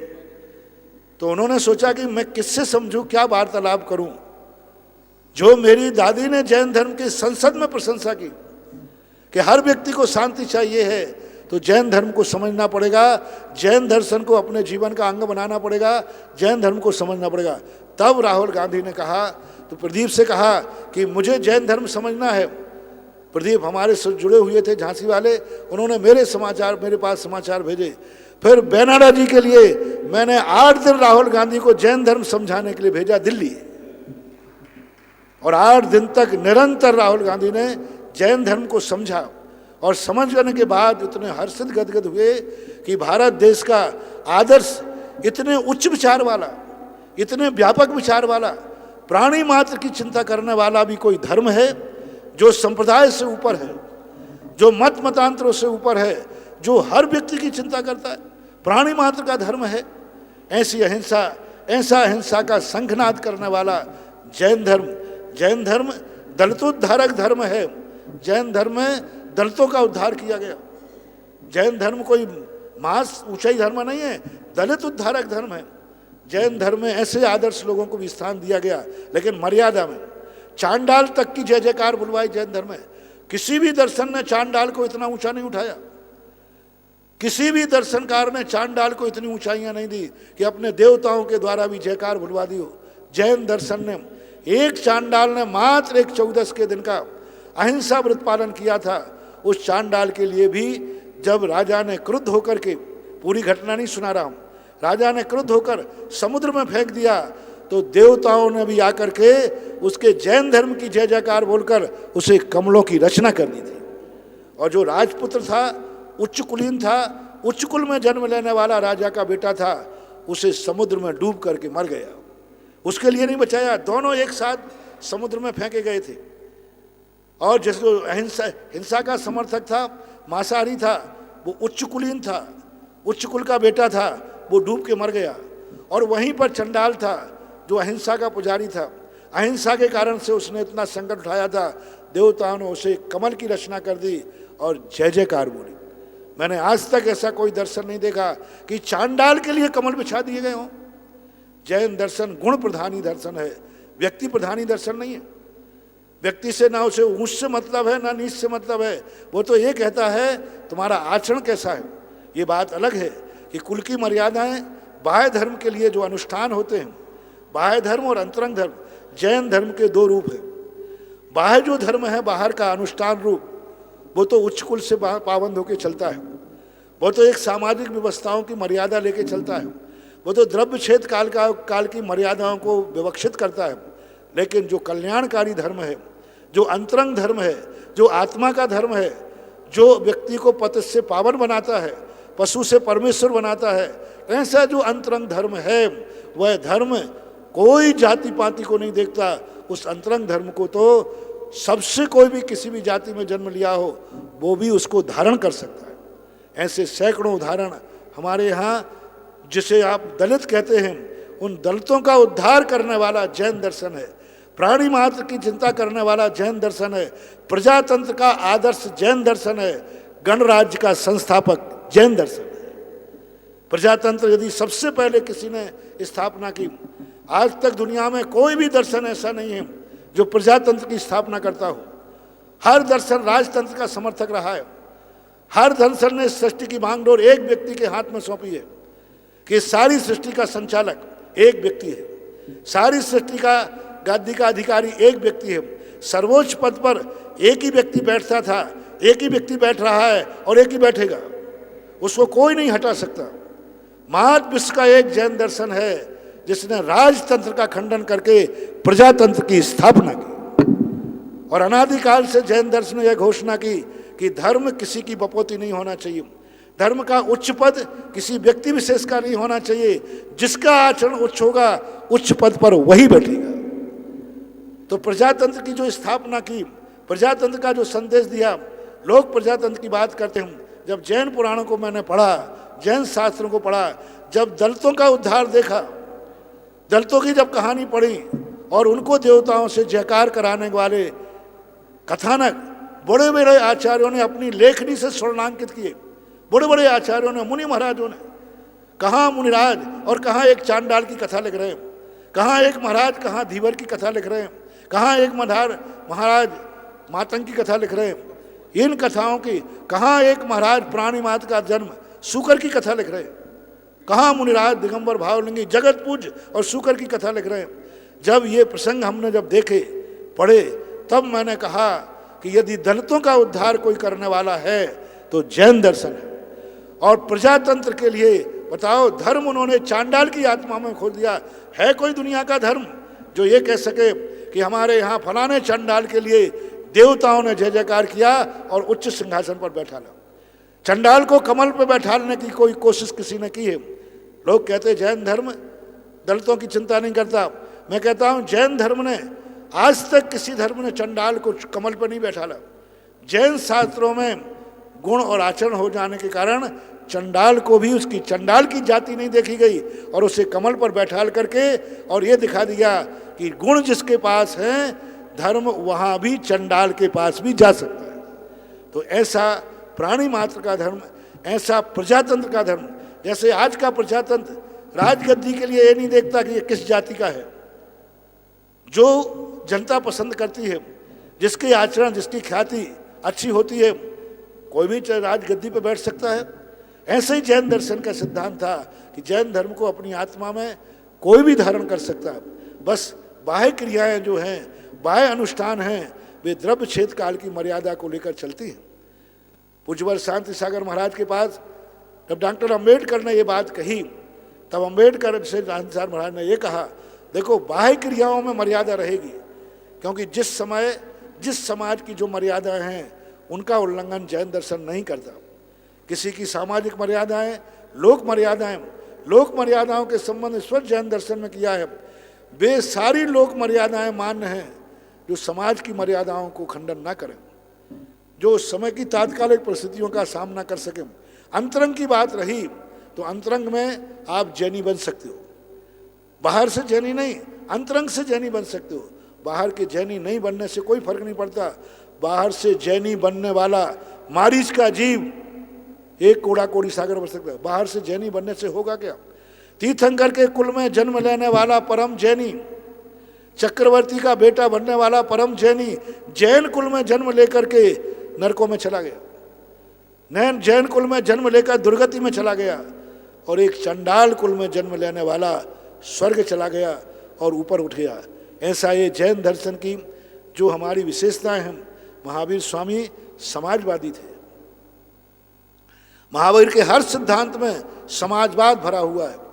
उन्होंने मोक्ष की बहुत चर्चाएं कम की, क्योंकि वे जानते थे अब मोक्ष की चर्चाएं करने से हमारा युग, हमारे जाने के बाद ऐसा युग आएगा जिसमें लोग इंसान से भगवान नहीं बन पाएंगे, बस इनको इंसान बनाने का उपदेश दिया। उन्होंने भगवान बनने के उपदेश में बहुत कम बोले महावीर स्वामी, क्योंकि वो जानते थे अब भगवान बनने का समय खत्म हो गया। हमारे 3 साल 8 महीने 15 दिन के बाद यहाँ पर स्टे लग जाएगा, कोई भगवान नहीं बनेगा। इसलिए उन्होंने अपने उपदेशों को जो प्रासंगिकता थी, संसार में जीने की कला सिखाई। संसार में कैसे जीना, संसार कैसा होना चाहिए, संसार की व्यवस्थाएं क्या होना चाहिए, महावीर के उपदेशों का जितना सार है इसी पर केंद्रित रहा। महावीर के जो पंचशील माने जाते हैं, हालांकि ये पंचशील अनादिकाल से चलते आए, लेकिन अन्य तीर्थंकरों ने इन पंचशीलों पर ज़्यादा जोर नहीं दिया, क्योंकि जन्म से ही व्यक्ति अहिंसक था, जन्म से ही व्यक्ति सत्यवादी था, जन्म से ही व्यक्ति अचोर था, जन्म से ही व्यक्ति ब्रह्म का त्यागी था, कुशील का त्यागी था, जन्म से ही व्यक्ति परिग्रह की मर्यादा में था। कुछ समय ऐसे आते हैं जैसे आपको भोग भूमि काल कहते हैं। ऋषभ देव ने पंच महाव्रतों का ज़्यादा उपदेश नहीं देना पड़ा, क्योंकि उस समय जो तीसरा काल था, तीसरे काल में लोग अपने आप से हिंसक होते, कोई हिंसा नहीं करते, झूठ नहीं बोलते, चोरी नहीं करते, कुशील नहीं करते, परिग्रह का संचय नहीं करते। तो जब लोग वहाँ के ऐसे भद्र हों जिनके जीवन में पंच अणुव्रत भली ना हो, लेकिन पंच अणुव्रत जैसा उनका आचरण होता हो, उनको उपदेश देने का मतलब नहीं था। उनको उपदेश देना था तत्व का, धर्म का, मोक्ष का। तो ऋषभ देव के अधिकतर प्रवचन, अजितनाथ भगवान 23 तीर्थंकरों के प्रवचन ज़्यादातर मोक्ष प्रधान ही रहे। और भगवान महावीर स्वयं की वाणी हमेशा जग में सुधारने की व्यवस्था रही, क्योंकि प्रश्न करने वाले श्रोता भी संसार की व्यवस्थाएं पूछते थे, परमार्थ की नहीं पूछते थे। जैसे आजकल जिज्ञासाओं में मोक्ष जाने के रास्ते कम पूछते हैं, संसार में जीने के रास्ते ज़्यादा पूछते। महावीर का युग ही ऐसा था। इसलिए महावीर वो समाजवादी थे जिन्होंने जो व्यवस्था सरकार दंड के माध्यम से बनाती है, वो व्यवस्था महावीर ने धर्म के माध्यम से बनाई। आज सरकार चाहती हिंसा ना हो, एक दूसरे का मर्डर ना करें, एक दूसरे का विनाश नहीं करें, और वो कानून लगाकर बनाती है। महावीर स्वामी कहते हैं जो व्यवस्था कानून से बनानी जा रही है और कानून की बनाई व्यवस्था को आप स्वीकार करते हैं, उसी व्यवस्था को यदि तुम धर्म की मानकर स्वीकार करते हो तो तुम अहिंसा व्रती कहलाओगे। व्यवस्था वही है, कोई अंतर नहीं। सरकार भी यही चाहती कोई किसी को ना मारे, वो भी चाहते, सरकार भी चाहती झूठ नहीं बोले। अदालतों में सबसे पहले कहलवाया जाता है ग्रंथ पर नाम रख करके कि बोलो मैं जो कुछ कहूँगा सत्य कहूँगा, सत्य के अलावा। तो यही तो महावीर का सिद्धांत था। जो आज लोक अदालत में कहा जा रहा है वही महावीर ने कहा था। बल्कि महावीर ने इतना ही कहा था, इसको तुम अपना स्वभाव मान के करो, और अदालत कहती है तुम डर मान के कहो। यही तो सरकार कर रही है, चोरी के लिए रोक रही है, चोरी पहरेदार लगा रही, पुलिस लगा रही, सब जगह के कोई चोरी नहीं हो जाए। महावीर ने यही कहा, पहरेदारों की लगाने की अपेक्षा हर नगर ये नियम ले ले, मैं किसी की चोरी नहीं करूंगा, तो पहरेदार की जरूरत ही नहीं बता रहा। पहरेदार बताता है इस नगर में या तो कोई सेठ रहता है या कोई चोर रहता है। पहरेदार, पुलिस का पहरा जहां हो वहां दो ही चीजें समझना, यहां तो या तो कोई सेठ रहता है और या यहां कोई चोर रहता है, कोई पापी रहता है। या तो कोई पुण्यात्मा रहता है जिसकी रक्षा की जा रही है, या कोई पापी रहता है जिसके लिए पाबंद किया जा रहा है।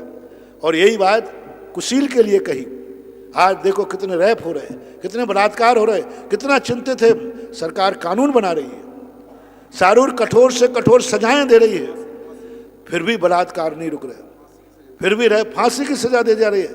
महावीर ने यही तो उपदेश कहा, प्रत्येक व्यक्ति को ब्रह्मचर्य व्रत से, ब्रह्मचर्य अणुव्रत से इतनी भावनाओं से भर दो कि वो किसी के ऊपर आंख उठाकर बुरी नजर से देखे ही नहीं, किसी के अपहरण करने की बात ही नहीं सोचे। ये महावीर ने अपने उपदेशों में कहा। जो सरकार कानून बना के कर रही है, महावीर ने धर्म मान के कहा। परिग्रह की बात आज सरकार, इंदिरा गांधी ने 20 सूत्रीय कार्यक्रम बनाए थे, आज सरकार यही बनाने वाली सब डर रहे हैं। हर व्यक्ति का परिग्रह उतना ही हो, उतने मकान हो, उतनी जमीन हो, उतना धन हो जितनी जरूरत हो। आज ये कानून बन रहा है और कानून के लिए तैयारी है सरकार कि हर व्यक्ति के पास परिग्रह। महावीर ने धर्म मान के उपदेश दिया, अपने पास अनर्थात्मक परिग्रह मत रखो, परिग्रह का संचय मत करो।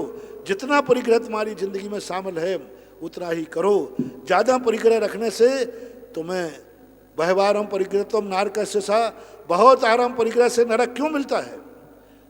मैंने ये सोचा, यदि किसी के पास धन है और वो तिजोरी में गाड़ रहा है, तिजोरी में रख रहा है, तो उसको नरक क्यों मिल रहा है?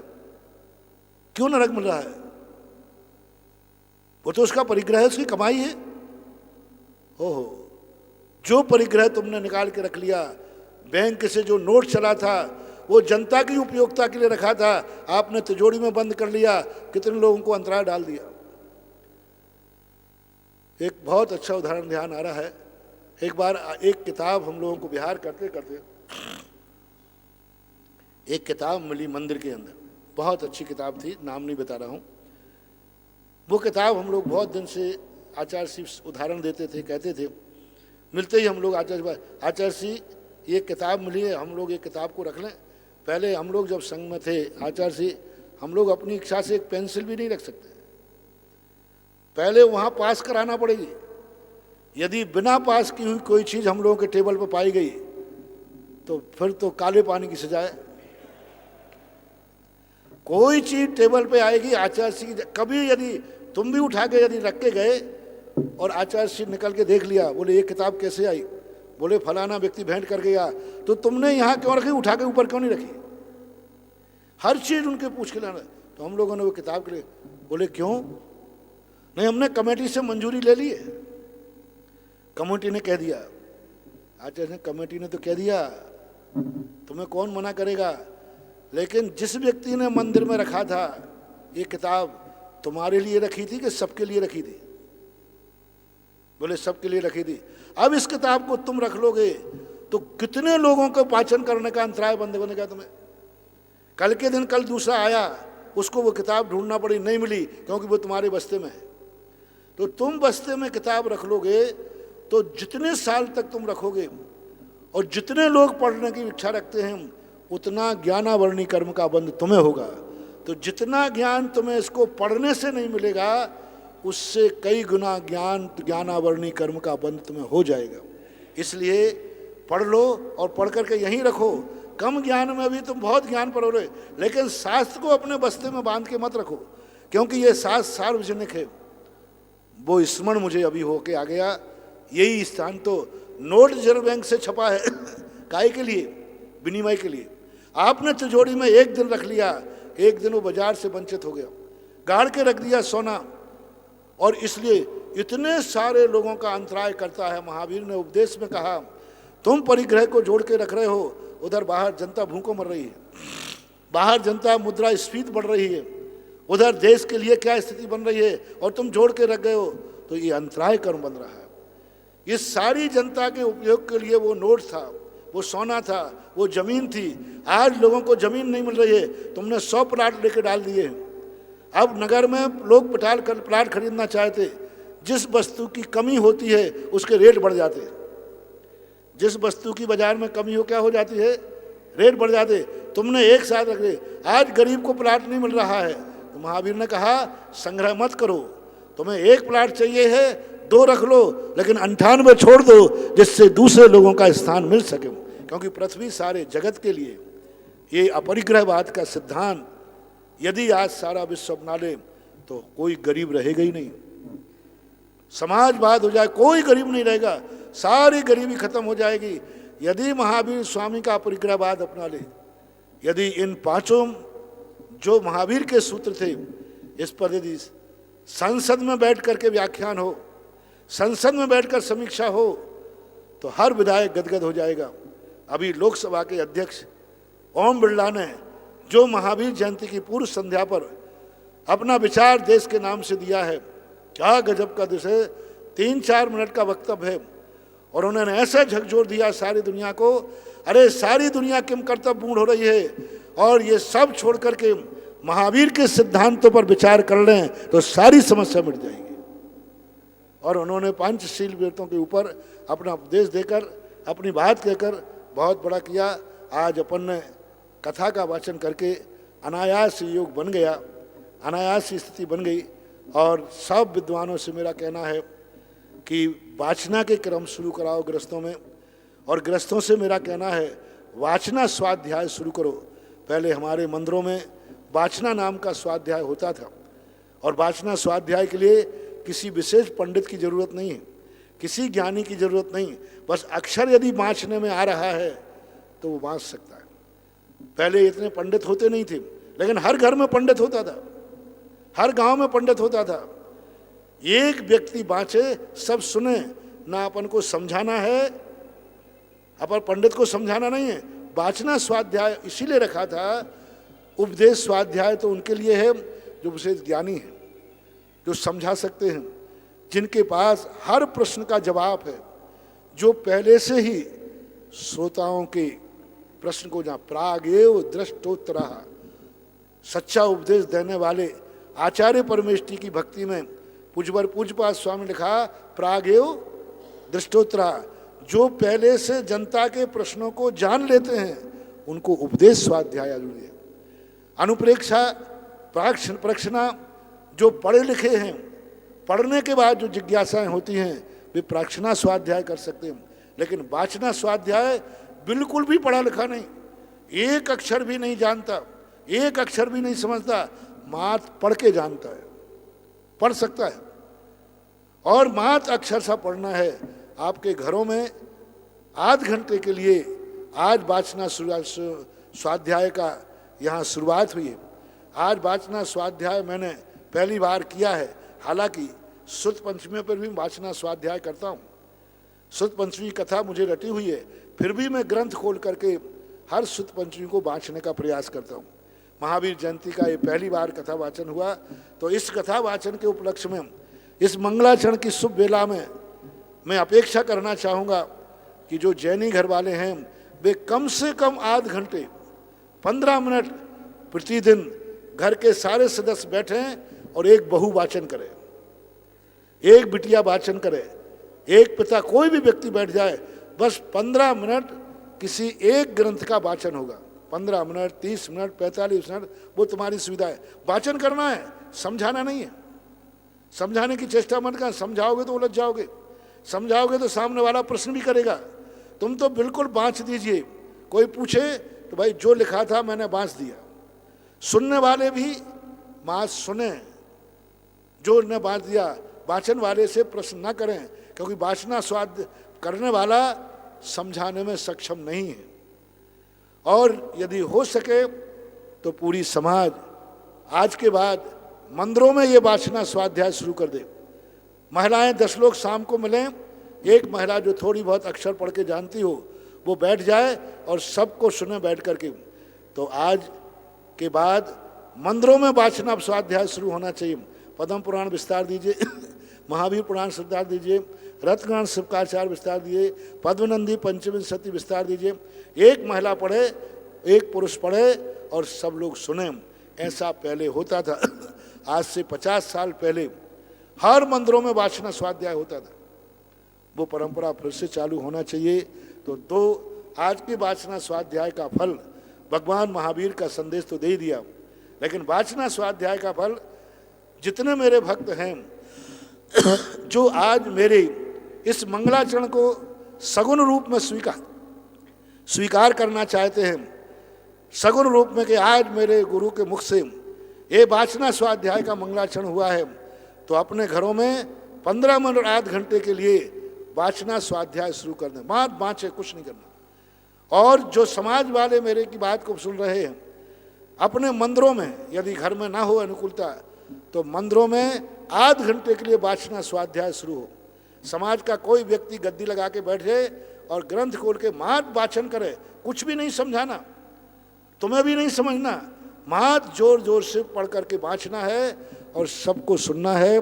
ऐसी यदि मेरी भावना है कि आज के वाचना स्वाध्याय के मंगलाचरण का मैं ये प्रारंभ करके और ये फल चाहता हूँ। बोलो भगवान महावीर स्वामी की जय। पूरे परम पूज्य निर्यापक समन मुनि पुंगव श्री सुधासागर जी महाराज की जय। द्वादशांग